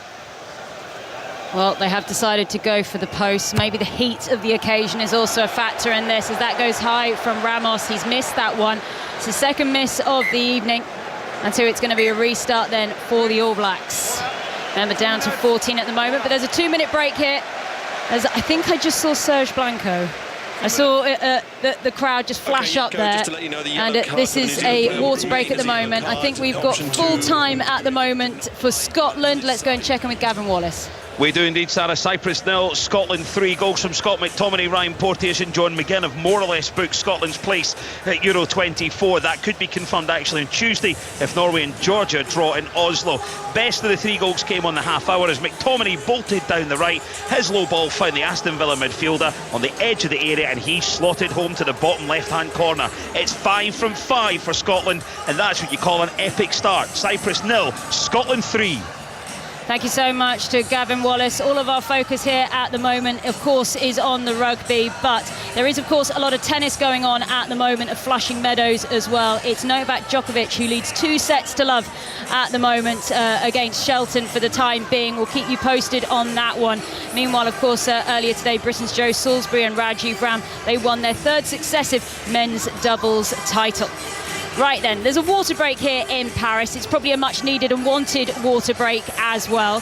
Alongside me, 95 finalist Andrew Mertens with the All Blacks, 2003 World Cup winner Paul Grayson. This game has come to life certainly in this second half after what was a reasonably conservative first half. Yeah, absolutely, and the France are certainly playing with a little bit more intent. We've seen a couple of changes of direction which have borne fruit. I just think, Andrew, had they known the water break was coming, whether they did or not, they might not have gone for goal there. They might have stuck it in the corner and tried to grind out a try before we had a break that will help the All Blacks more than it'll help France. Yeah, I just think while their tail's up, it might have been a good option. Like I say, it wasn't going to be a material difference on the scoreboard. Also, they're getting the confidence, France, from the territorial dominance they're exerting in this second half.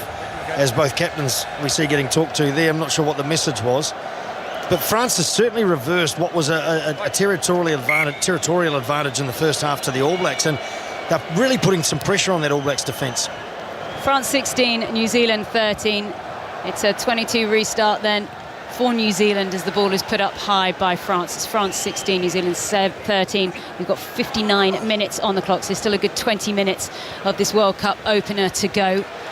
First game of the tournament, plenty more to come your way. We mentioned the games, of course, coming up on Saturday. There'll be even more on Sunday as well, because it will, of course, be Scotland against South Africa that's coming your way on Sunday. 4:45 kickoff, that one on 5 Live Sports, as the ball is now down on the ground. They're trying to turn it over, France, but somehow New Zealand still have it. Aaron Smith always there. The All Blacks playing with 14 men on the field at the moment as they go through the guts of the park, gather the ball off the greasy turf, through their captain of the day, of course, Ardie Savea.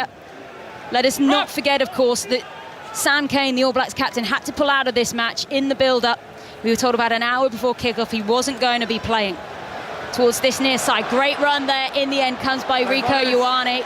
Knocked on ball in the end by the All Blacks means that France have it on the halfway. Still French ball. Les Bleus once again on the charge as they pass out towards the far side with the extra man on the field. Ficou goes forward, passes it back inside, thinks he can see a little bit of space. There was a really strong running line coming in there. They have to give it back in the end to Dupont. Aldrit wasn't quite sure what to do. Dupont says, I tell you what, Aldrit, you're a bigger man than me. Please go into those black shirts. Totally unnecessary for me to do that now. Little hack through comes from Dupont. Barrett is back there, uses his right boot to slam it back down the Stade de France park. Not made a huge amount of ground. And it's going to be a France line out with the extra man inside of their half. The All Blacks half by 10 metres. Yeah, Rico Ioane saw some space down this left-hand side, called for the ball, made a good break, and then lobbed it back inside. A French hand managed to get onto it, and they played wide from the turnover. A good kick in behind, and actually from the narrow angle, banana kick from Barrett, managed to make 20 metres. Didn't really have the right to do that. France then, what have they got? Have they got a few tricks here off this line out? If they have, it's been slowed down somewhat by New Zealand. Dupont now manages to find Mulvacker. Villiers, who is still going on the ground. He's got a lot of shirts dragging him. He didn't take it out of play in the end. He managed to keep it in play. There's a black shirt on it, but it's managed to go all the way back to the 22. All Black ball. France 16, New Zealand 13, 61 minutes on the clock. 5 Live Sport. Aaron Smith has it. The Rugby Union Daily in your inbox on BBC Sounds first thing tomorrow morning for all the reaction from this match, all the build up to England against Argentina. Penaud waits and watches as Jalibert takes the ball in the end into action. France really not using the extra player to their advantage so far. They haven't got too much longer, because I can tell you New Zealand are going back to a full complement of players very shortly. High ball comes in from France, goes out of play on this near side, and that's gone straight out. A bit of a wasted opportunity, you feel, a little bit here by France. Yeah, the decision, nothing wrong with the decision making. He's gone twice for the corner, Dupont where the winger should be. First time Will Jordan well covered by Bowden Barrett. This time poor execution because the space was there. Taleo was high, Bowden was on the far side. There was room to put the ball into, he just stuck it out on the full. Just a couple of decision making process, good execution, not quite so clever. Finlay Christie onto the field now, the blue scrum half. As ball comes in also by new scrum half, Takiaho. And New Zealand have it, still on 14 at the moment. Will Jordan still quite happily sat in his naughty step for the time being. This is a real mess of a ball. How hot they must be in that big pile of bodies as Ardi Sever tries to use his long limbs, his tree trunks of legs to try and fight through a little bit of space. We're playing advantage now to France. It's loose on the floor. Gregory Audrey is chasing the ball as Christie gathers it. It's still French ball. It's being coughed on. Dupont now, he's got space on that side. He does that little goose step, passes out to Figu. Figu charges forward, across back inside from Ramos. Ramos outside of the All Black 22. Dupont goes once again. Villiers suddenly appears. He fires himself forward. Christie almost looked like he was going to drop Villiers on his head, but he straightens him and puts him down safely. Still advantage France. Dupont manages to find Jalibert, the big man on the field now. Tofafanua, he manages to crash through. We're going to come back for the penalty finally. Yeah, backed up, second penalty there as France came back into the middle of the field using the heavy artillery. Tofafanua takes two men to stop him. You've got a couple of latches on board. The only way the All Blacks could stop more quick ball from France was to infringe. Referee happy to give the penalty just outside the 22 to the left of the post. The referee happy to give it, and I think the All Blacks are happy to concede it, because again it soaks up another minute, down to 14 men still. They've called on the cavalry, if you could call it that, certainly in the form of Samisoni Takiaho, who has the potential to be a match-turning, to put in a match-turning performance over this period of time. His front rower mates have also come in, Tuunga Fassi and Newell. We've got David Havili come on in the backs as well, alongside Finlay Christie. So Fainga Anuku, probably one of the few still left to on the bench, and he's a game changer as well, potentially. And Samisoni Takiaho, as you mentioned there, he is of Tongan descent. He actually turned down playing for Tonga at the 2019 Rugby World Cup, hoping that he could play for the All Blacks. His dream has come true tonight. That's what he wanted. Although we have to say, with the slight rise now of the Pacific nations, we shall see how he feels. Right foot from Ramos with the penalty. They do get that one. It is now France 19, New Zealand 13. And there is still just a couple of minutes left on that bin for Will Jordan as New Zealand slowly make their way up for the restart. Yeah, and having made a couple of mistakes with their kicks, not taking advantage of it, probably the right thing to do from that position. It's a tap in for Ramos. They don't want to come away from this 10-minute period with no points at all, so 3 it is for now. Bowden Barrett gets the ball. He's gone for a really short restart there, nearly, beautifully taken in the air there by his brother Scott Barrett. If you're not familiar with the Barrett dynasty, there's actually 8 siblings in total. 3 of them play for the All Blacks. There's 2 other brothers who did play a bit of rugby in their time. Then there's 3 younger sisters as well. And they all got brought up on a huge farm in New Zealand. Lots of space for them to play as the ball gets knocked on by New Zealand. It comes back in the end out inside of the French 22 for Ramos, sent down the field. Chasing it back now is Finlay Christie. Scotland-born Finlay Christie and Peebles, but brought up in New Zealand from about the age of 7 as the ball went out of play on the far side there. And we'll restart this time with a line out for France inside of their own half. Nice clearance again from Bowden Barrett, not his second row brother. Albeit I suspect he can probably do it. Numbers. Do you have a favourite Barrett brother, Andrew Mertens? It's quite a choice. Well, there's a younger one that I ran into him one night out in New Plymouth in Taranaki called Blake. He seemed pretty funny and pretty energetic young fella. Any more than that? That's your favourite because you bumped into him on a night out. I love it. Absolutely fantastic. Andrew Mertens, everyone, here with us throughout the World Cup on 5 Live. Right then, ball in on the far side of the field. France 19, New Zealand 13, 66 minutes on the clock. Just 30 seconds left on the bin for Will Jordan that reduced New Zealand to 14. As the ball sails through the Paris sky, comes down on the far side. You can hear the Marseillaise ringing out once again around the Stade de France. Hasn't quite been the nightclub atmosphere we expected, but such has been the game as a crossfield kick comes in, nicely dotted down. It's Talaire again. He would be on for a hat-trick if he managed to get away, but he actually skids on the earth. And it's a penalty for France, holding on the floor by Talaire. He's already scored a couple of tries. Surely it would just be greedy to get another. Yeah, nice play from the backfield again from New Zealand. Happy to use the kick pass to get the ball to Talaire. As Ramos goes early and looks crossfield for a 50-22. He's looking for it. It's not going to be. Surveyor reads that really well. Villiers is trying to chase Surveyor. Slows down the ball out on the far side. This time it's going to be gathered by Tangafasi. Crossfield kick comes in this time by Barrett. Not going to find touch. It's going to find the man that is Penaud. Penaud goes forward. He loses the ball in contact. Now that's happened a couple of times now for Penaud. He's going to get frustrated at that. Loose on the floor once again. The first knock on by Penaud, and he is being targeted for getting that ball dislodged on a couple of occasions now. Yeah, carries the ball, goes for the sidestep. Barrett comes in, immediately straight at the ball, gets his left arm on it, squeezes it out. Standard practice when the ball is as greasy as it is. I thought it was a mistake from Ramos there to go crossfield from that penalty, Andrew. Well, he didn't get a lot on it, did he? And it didn't clear Adi Savea. And I guess in broken play, it's one of the players you don't really want to pick out. It was a fairly good tackle, I think, on Adi Savea in the end. But the All Blacks are showing a willingness to play and have a go from anywhere. So, like you said, it didn't seem like a conservative game plan from them, as we see one monster replaced by another. I was going to say giant for giant, but hey, we'll take monster as Brodie Retallick playing in his third World Cup. He's had a bit of a knock, but good to play in this. And coming off the field, Sam Whitelock, now 147 caps to his name. He's closing in on Richie McCaw's record. He's also closing in on another record, which is that this is his 20th Rugby World Cup game, because this is his 4th. If he goes over 22, he beats Jason Leonard and McCaw for their record of the most World Cup games ever played by any man. But it is going to be Retallick who's going to be packing down now.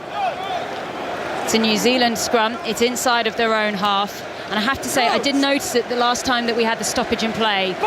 Both Penaud and Talaire, who are playing opposite each other on the wings, they were both down in the position for cramp, just trying to loosen themselves up a little bit. And this heat is beginning to tell at 68 minutes.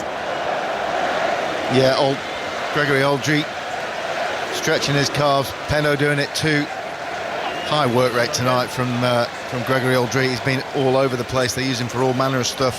Yeah. And Penaud, he's just good to watch. Control. Keep my mark. This is where we need the pickle juice, isn't it? Okay. When you see the intensity of this game, and then you realise as well that Marchand went off incredibly early. Malvaka has been out there for a long, long time.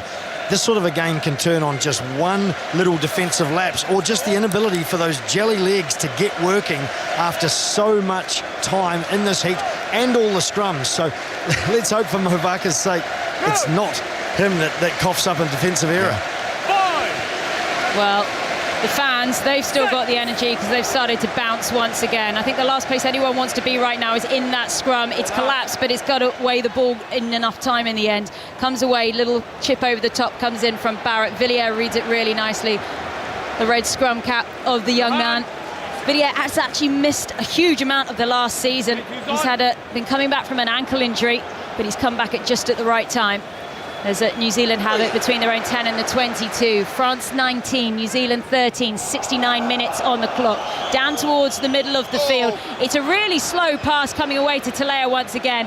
Penaud brings him down to the earth, and they're trying to jackal over the top of them. Is it going to be a held ball once again? Not to be. Olivon thought he could have that one. Referee says no, play on. Papali'i now takes it forward. Christie arrives as scrum half, feeds it back to Barrett. Little chip over the top, that's really nice, but read by Ramos. He pushes it back to Jalibert. Jalibert's going for the 50-22, but there's not enough air or space on that ball. Gathered nicely by David Havili, who's on the field. And in the end, Jalibert goes, do you know what? I'm going to call a mark. He needed to smash it there, Jalibert. Saw the space and wasn't committed to driving the ball right towards the corner flag. It was a little bit timid. Ultimately straight to the All Black player. Aggressive kicking game from the All Blacks though, ball in hand. They're happy to three players in from the touchline. They're happy to nudge the ball over and try and make that kick pass to the winger as Finlay Christie makes a mistake. Tight to the touchline, the long clearing kick.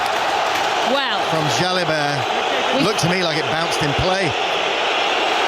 Well, the referee officials had to check that, didn't they? So it was a mark that was called, and they've said that it has it landed on the whitewash, I think is the question. But that's fine, it was a free kick in the 22, and so the touchdown's gone running back saying it was out on the full, and Jaco Paper said yes it was, from a free kick. Yeah. It's one of the basics of rugby. Anyway, we all have lapses, don't we? Of course we do. There's why there's 3 of them. We won't throw Christoph Ridley under the bus. No, it's all right. Everything's going to be okay. Nobody saw it. It's only the 3rd biggest sporting event on the planet. I'm sure everyone was just going to get a cup of tea.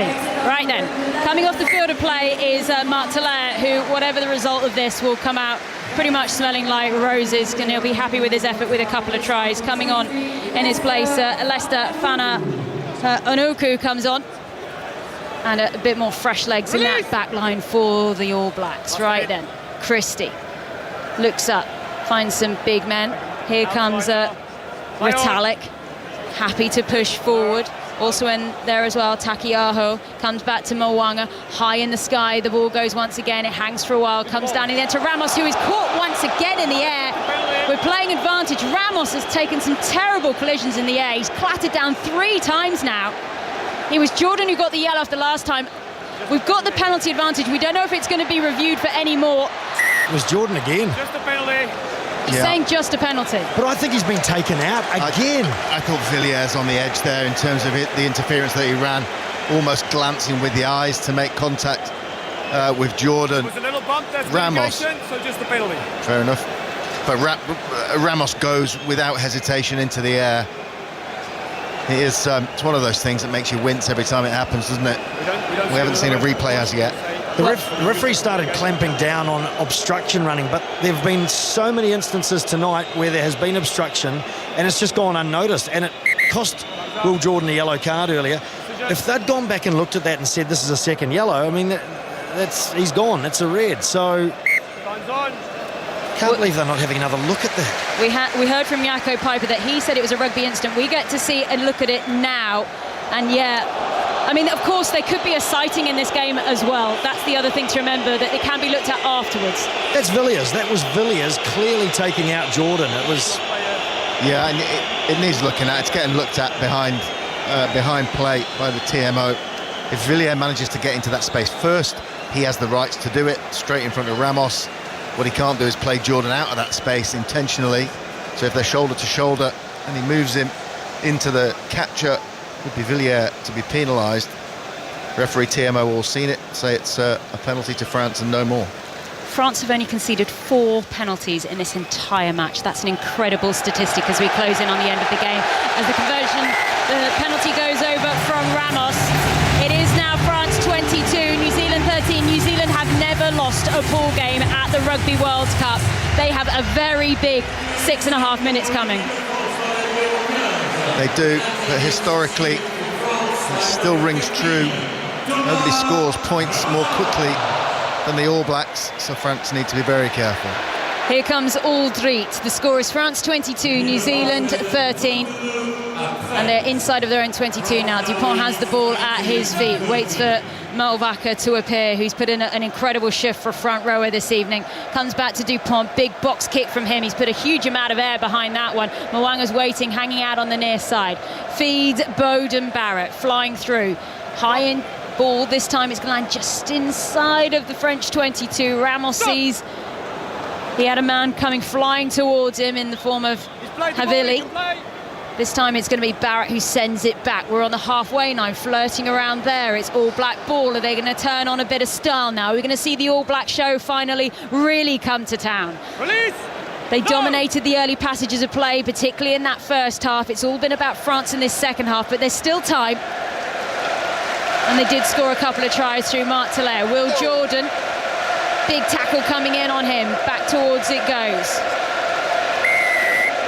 Penalty for France. Again, that's a 12th penalty now for the All Blacks. Nothing is going their way as it's a breakaway down the far side. Movaca, how does he have the energy to do that? Incredible stuff. It's still French ball somehow. Gathered in the end by Dupont, who is flying through. He spins it back. This is like sevens rugby. Crossfield, little chip comes in by Jalibert. Is the ball going to bounce up for Penaud? Was it knocked on? That would be too good. The crowd, they think that Ramos has gone over, but that was definitely knocked on in the build-up. They're smiling. They know it would have all been too perfect. It'll be an All Black scrum. Right at the very beginning of the opening, before the opening ceremony, Sonia had said she walked in this stadium and just went, wow. Well, that was almost a massive wow moment. France showcasing all their skills, reviewing, well, the crowd doing their normal review process. They see, don't believe what you see, believe what you want to have happened. Just breathtaking skills from Penaud, lying on the floor, flicking the ball back in the air, over a recovering defender to Ramos for a no try after Piotr Movaca, who's been on since about the 10th minute, tapped and went and made 50 metres down the left flank, the replacement hooker. I want to know what Movaca has for breakfast, because I think I might start having the same. It's given him some energy tonight. He's actually just down receiving a little bit of treatment, and you understand why. He's got back to his feet, he's got his hands on his hips now, and he's making his way. Now Antoine Dupont is coming off the field of play. Coming on is Maxime Lucu of Bordeaux. And listen to that, that's for one man. And for his standards, Dupont's had a pretty average game. And he's just, it's quiet influence sometimes from him. Never out of third gear. In the centre of everything. Knows he didn't need to do anything too special tonight. Let the players around him flourish. His time will come in this tournament. His kicking game hasn't been his best tonight. However, what he has done is marshal his forwards really well. They've given away, you talked about the very small number of penalties France have given away. Normally you'd expect them holding the ball on the ground, but he's organised the forwards to get there and support, to maintain the possession at the breakdown, and they've been able to exert that territory pressure in the second half. And although New Zealand have been on the wrong side of that discipline, New Zealand numbers are pretty average for what we see in a game. It's around 12 penalties now for New Zealand, maybe 13, but that's still an average number. You like it to be around 10 per match as the ball comes away from the All Blacks down towards the far side. The clock is against them now. The All Blacks, they're trailing by 9, so they've got to score a couple of tries or a converted try and a penalty. There's 4 minutes. That's too much in an opening game, surely. Grace, some of the things that have surprised me about the All Blacks was just that exit we saw then. They spent a lot of effort, 2 different sort of back movements to ultimately end up and just kicking the ball down, and it goes out before the halfway. A lot of effort without really looking like they were threatening or looking to play. Yeah, what the end outcome was certainly wasn't the French line out on the halfway line. They nearly got Ioane over the top of Jalibert on the outside, and then as soon as they got quick ball, you thought for sure they were going to run it. Barrett kicked it away. Okay, far side of the field as we go into the closing moments of this opening match, a Rugby World Cup 2023 here on 5 Live Sport. Ball comes away from France through Ficou, who's 50 metres out from the far side. Ficou, the Racing man, playing at his 3rd Rugby World Cup, putting in a decent shift this evening as the ball goes down to the 4. Still France ball, and this is definitely where France are slowing things down. They're not going to do anything stupid. They know the game is won. This time it's Lucu, some fresh legs on the field from the scrum half, gathered out the back there by Beauden Barrett. Does he want to finish on a little bit of a flourish, go for a little bit of glory? He's going to be brought down in the end. Vincent and Jaminet there. And here's turnover ball from France. They're calling from the near side. Lucu with the kick over, chasing back is Moang. It's a high ball. It's going to be gathered. It's a try. Melvin Jaminet chased. Melvin Jaminet got the ball. And what a way for France to finish this. The whole of the Stade de France is going bonkers. This is what they came for. French glory, round 1, advantage France. You see a team there absolutely on the same page in the moment. When the mistake happens, Beauden Barrett has to try and create something. Good tackle, low hit, Arthur Vincent gets over the top of the ball, causes the turnover. Immediately Luku gets the call to flip it over the top. Once you get that ball bouncing in the 22, it could go anywhere. Pops up for Melvin Jaminet. He had Penno in attendance. It bounced back over Mo'unga. Brilliant take from the replacement fullback. Spins on the ground, scores a try. They're just in sync, aren't they, Mertz? Well, it's a spectacular finish to a great piece of play from France, but it came from the All Blacks' inability to use 5-on-3. They looked bereft of ideas, and in the end, Beauden Barrett just had to take the ball, and he had no runners coming off him. It used to be the bread and butter of the All Blacks. They've got a numerical advantage. They will put you to the sword with the ball, but the defence from France was smart. And in the end, Barrett had nothing to do but tuck the ball, go into the tackle, and from that point, it got stolen and away France go. Yeah, he got 3 choices to make. He made none. Okay, conversion to come. Not sure if we're going to have time for the restart. I think we will, actually, as we just see we're closing in on 78 minutes and 54 seconds. So Jaminet looks to convert his own try. Now, one flag went up, but the other one didn't. You guys tell me what you think about that. As far as the touch judge, as we look at it on the left of the post was concerned, it went over. The guy who had the post, which mattered, said it didn't. Okay, so we'll say that's no conversion there for Melvin Jaminet. Right then, restart from the All Blacks. It's all over for them. They're about to lose their first ever pool stage game at a World Cup as the Bulgars play on the near side. It is going to be a New Zealand line-out. First time they've really been deep. We're inside of that French half with the ball for an awfully long time as we go into the last 30 seconds. They've got the line out. Takiaho just waits. And all of a sudden, the crowd, they will have their voices heard one more time. Retallick into the air of the Chiefs, comes back this time. Nice back inside in the end. It's still all black ball as they go up through the middle. France, they need to defend for something here if they don't want to finish this on a bit of a dampener. The clock has now gone red here at the Stade de France, but it's all black ball as they're trying to work the hard yards and get themselves over. They want to make a statement here. It's loose ball. It's out. Did Luku take it? Was there a black hand on it? It's been knocked on, says our referee. We're waiting for confirmation that it's over. There is the whistle. It's all over at the Stade de France. The hosts deliver the perfect World Cup curtain raiser, forcing the All Blacks into their first ever pool stage loss. Full time, France 27, New Zealand 13. And a bit of history, isn't there, in the Stade de France as the All Blacks lose a pool match at a Rugby World Cup for the very first time. France won ugly there, Paul Grayson, in a sense. A couple of tries. But they had to really battle for that, didn't they? How impressed that they got it done. Yeah, they absolutely did, Sonia. Of course they had to battle for it. New Zealand weren't going to come and roll over and had France under pressure in the first half. Clearly the dominant team in terms of metres made, line breaks, possession. But a half-time regroup from France saw them come out, score early on and exert pressure that New Zealand couldn't quite escape from. A touch late on that when New Zealand were down to 10 men. Antoine Dupont kicked the ball in behind, made a couple of mistakes, but the decision making was very clear. They were going to force New Zealand deep, let the All Blacks almost fall on their own sword because they were always chasing the game once France had got that 6-point lead. The players are just giving each other handshakes. Mertz, I'm just looking at some of the stats here, and there's a telling one there in terms of penalties conceded. France, despite all of this swirl in this stadium, all the emotion, only conceded 4 penalties in that entire game compared to 12 from the All Blacks. France actually stayed calm and cool, didn't they? Yeah, it's a little bit unusual for a French team to see so few penalties conceded. So they managed their discipline well, they managed their ball well, they also managed territory well. It's incredible that in the second half, well over 3/4 of the play was in the All Blacks half, and it completely reversed what had been the territorial balance in the first half. So France got down the All Blacks end very easily. All Blacks struggled to get out. France got the points and didn't give away penalties. So it was a very, very impressive, clean and tidy second half. And suddenly the Stade de France feels like a nightclub, doesn't it? The lights are strobing, the crowd is singing along to the music. Paul, how important is it for France as the host nation to set the tone, if you like, and just get off to a winning start here?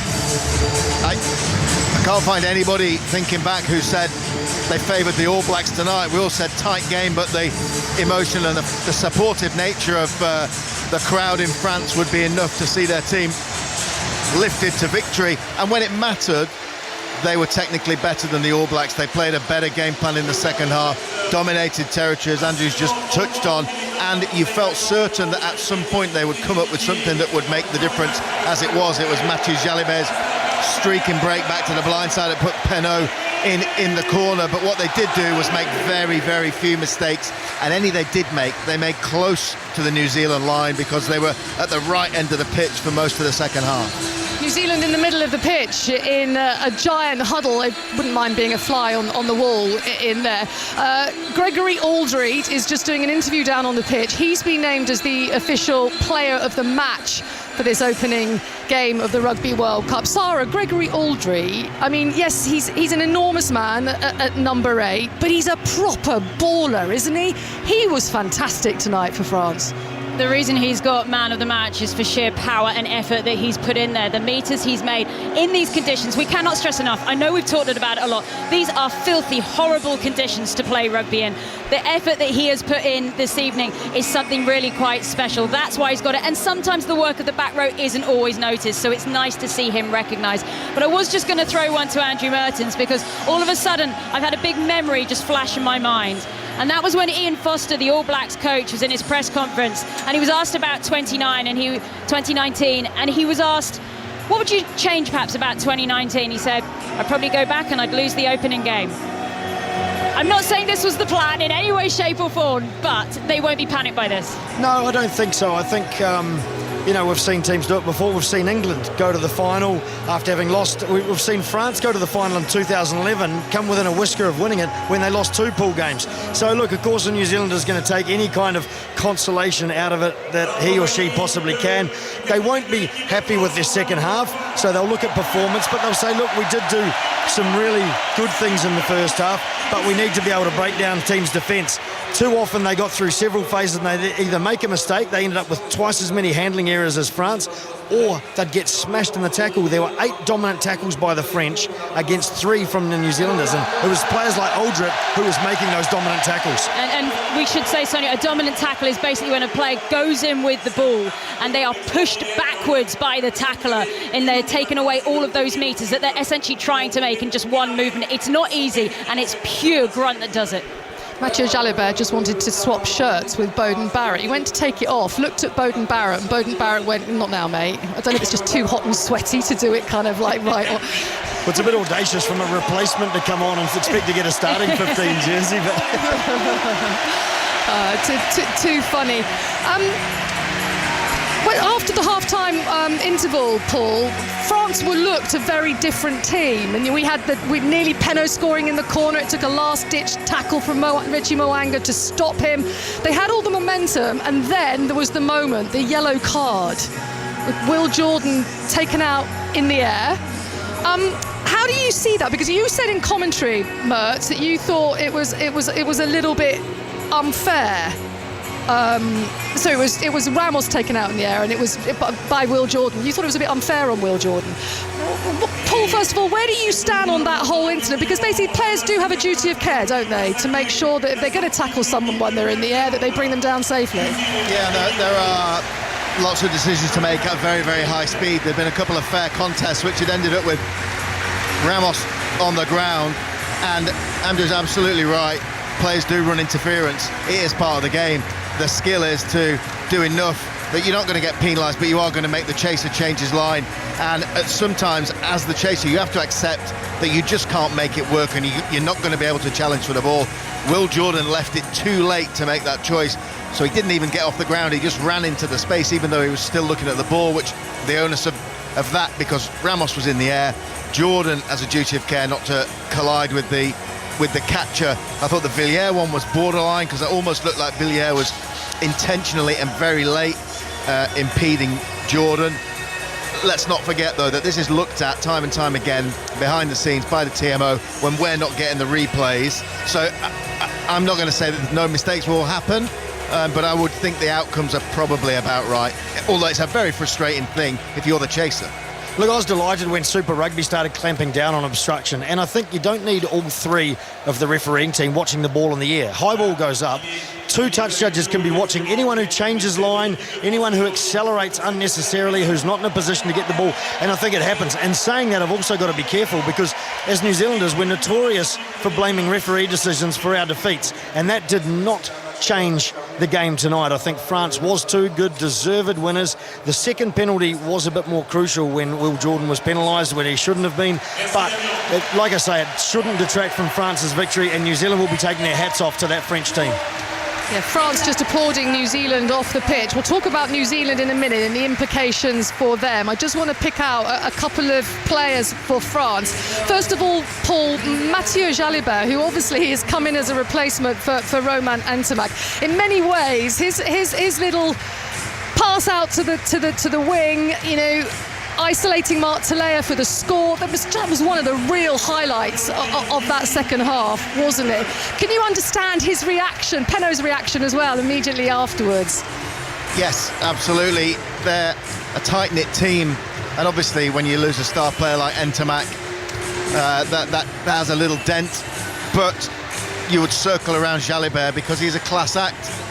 The question mark around him sometimes has been he can have a game where things don't go his way and he can lose his head. He made a couple of mistakes tonight, but he never looked out of control. He never looked like he was going to force it, and he did what he did best. He stuck to the script and then waited for his opportunity to make that change of direction, carry the ball and put Penno in for the try.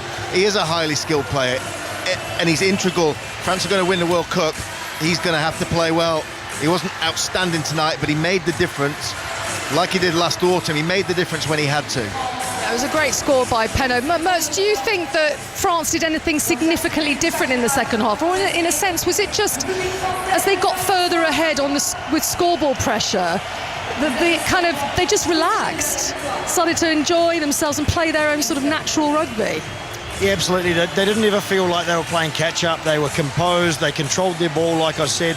The control of Jalibert, and I made a huge mistake before talking about replacement. I mixed up Mathieu Jalibert with Melvin Jaminet, of course. So Jalibert, I should give him more credit, but I have been giving him credit here locally because I do think he can bring something to the mix.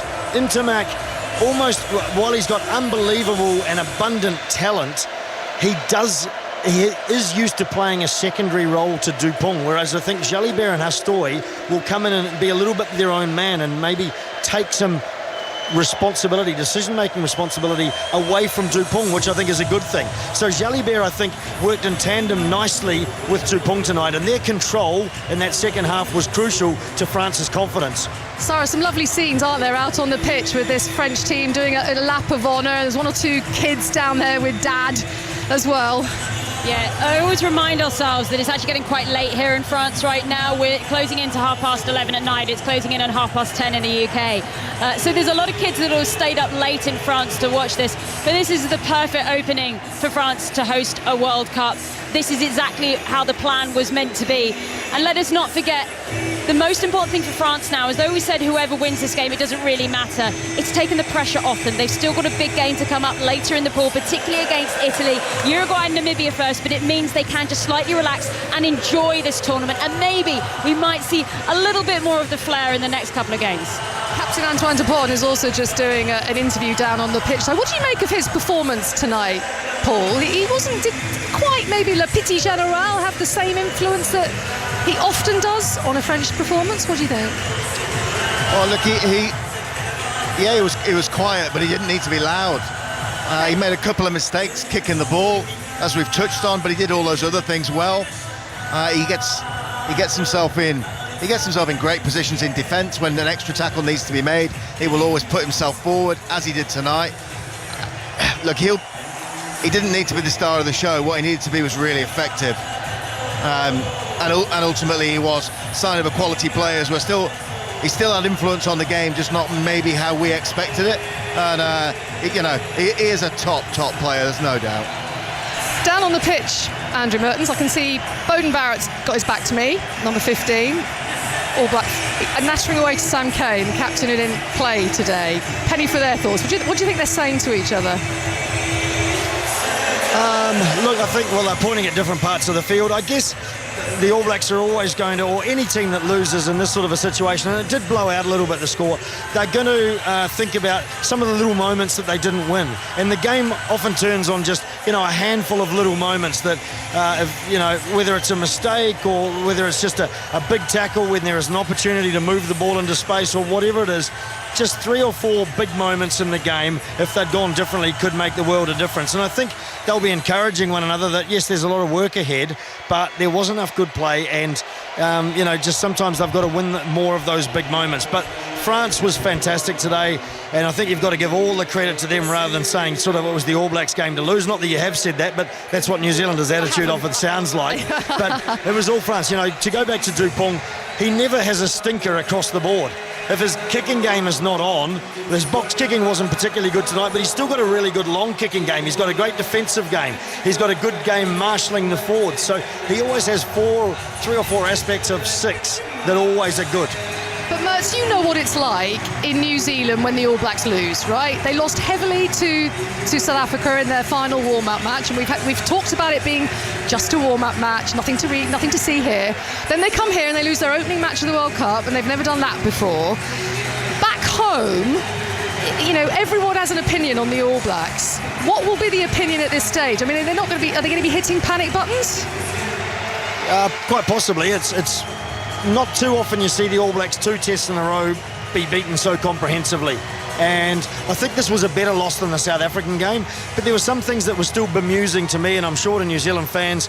We tried to run the ball out of basically anywhere at any time, and yet at other times, when there were opportunities maybe to move the ball and attack with it, we just stuck boot to ball. So I'm not sure they're quite sure exactly what their game is at the moment. They know they've got skill, they know they've got fitness, but I'm not sure they know exactly what their strengths are at the moment, the All Blacks. I have to say, I do think the All Blacks missed Sam Cane tonight. Now, this is a guy who gets a lot of stick back at home. He's not the most popular All Black captain that there has ever been. But when you look at the statistics of what was produced by the back row this evening, particularly I have to say, Vai, he really wasn't there, that present in the game. I think Papali'i, he did pretty well. Ardie Savea is Ardie Savea. He's always going to put in a good shift. But if you're just that little bit weak in one of those back row, you're losing metres, you're losing collisions, you're not in there someone slowing ball down. These little micro changes make a big difference. And for what anyone's individual opinion is of Sam Cane, he's not the All Black captain for nothing, and I think they missed him tonight. And Shannon Frizzell as well, he's a big loss surely in that back row. Yeah, absolutely. I mean, losing Kane might have changed how they were trying to play their back row in terms of the job sharing. But for me, Frizzell is the guy who pops up and gives Aaron Smith a bailout option every time. When the All Blacks get right up on that goal line and they need to punch their way over, it's either Scott Barrett, and he got defended pretty well tonight, or it's Shannon Frizzell, who is bruising and either gets over or drags in 4 defenders who really struggle to pull him down, and then it frees up opportunities for others. So Frizzell, for me, is the guy we're missing. Yeah, and that on top of that, Geordie Barrett, who's as a ball carrying, distributing, kicking 12, gives Mo'unga and his brother Bowden another option. They use him a lot to relieve pressure in their own 22. Their backfield kicking at times was exceptional, sometimes was abject, and he brings physical size, but he also brings nuance to their team. So 3 key players missing for the All Blacks, a fifth of their team, and they are all difference makers.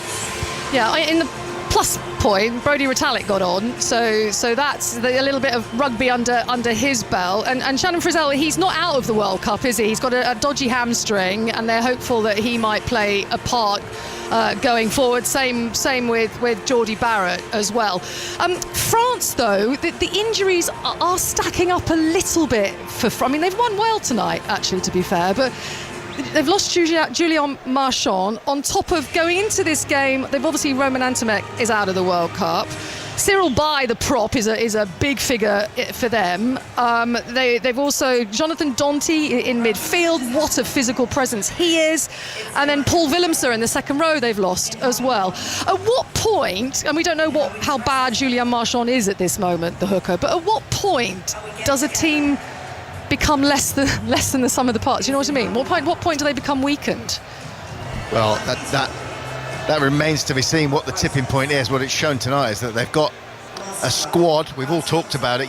Sometimes you don't actually have to prove it that often because there's only one or two interchanges, but with significant players missing tonight, those people who came in absolutely stepped up. Pietro Movaka at 2 had a superb game.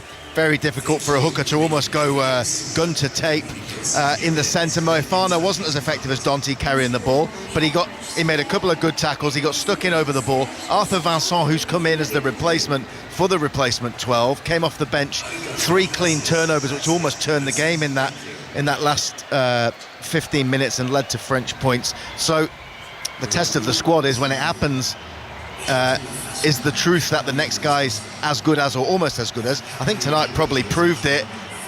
Nobody can lose 5 players out of a tournament and not feel it. Hopefully the 2 who've missed, Willemse and Entomac, they won't add any more to that. Marchand would definitely be a loss if he was ruled out, but what they've got now is time and a bit more freedom to circulate their players. Let us not forget, New Zealand did win a World Cup with a 4th choice fly half in Stephen Donald, the famous story that was at the time. So sometimes you can go deep. Yes, and I think that the worrying thing is that France can get better and will get better. And when you look at the likes of Wauki, who was pretty quiet in that first half, the game changed a little bit and Taufi Whenua came on and adds a bit of bulk. But the likes of Wauki, we know what they can do, and he didn't get a chance to show that in the first half. Ollie Vung, we know what he can do as well. He's a beast running with the ball. Dante, as you say, comes back as well when he does. So they have got more in them, France, and they won that game going away.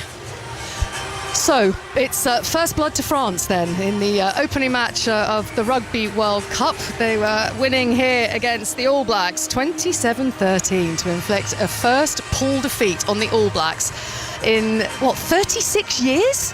I mean, that's quite some record that New Zealand have lost here this evening. Let's just, before we go, we're off about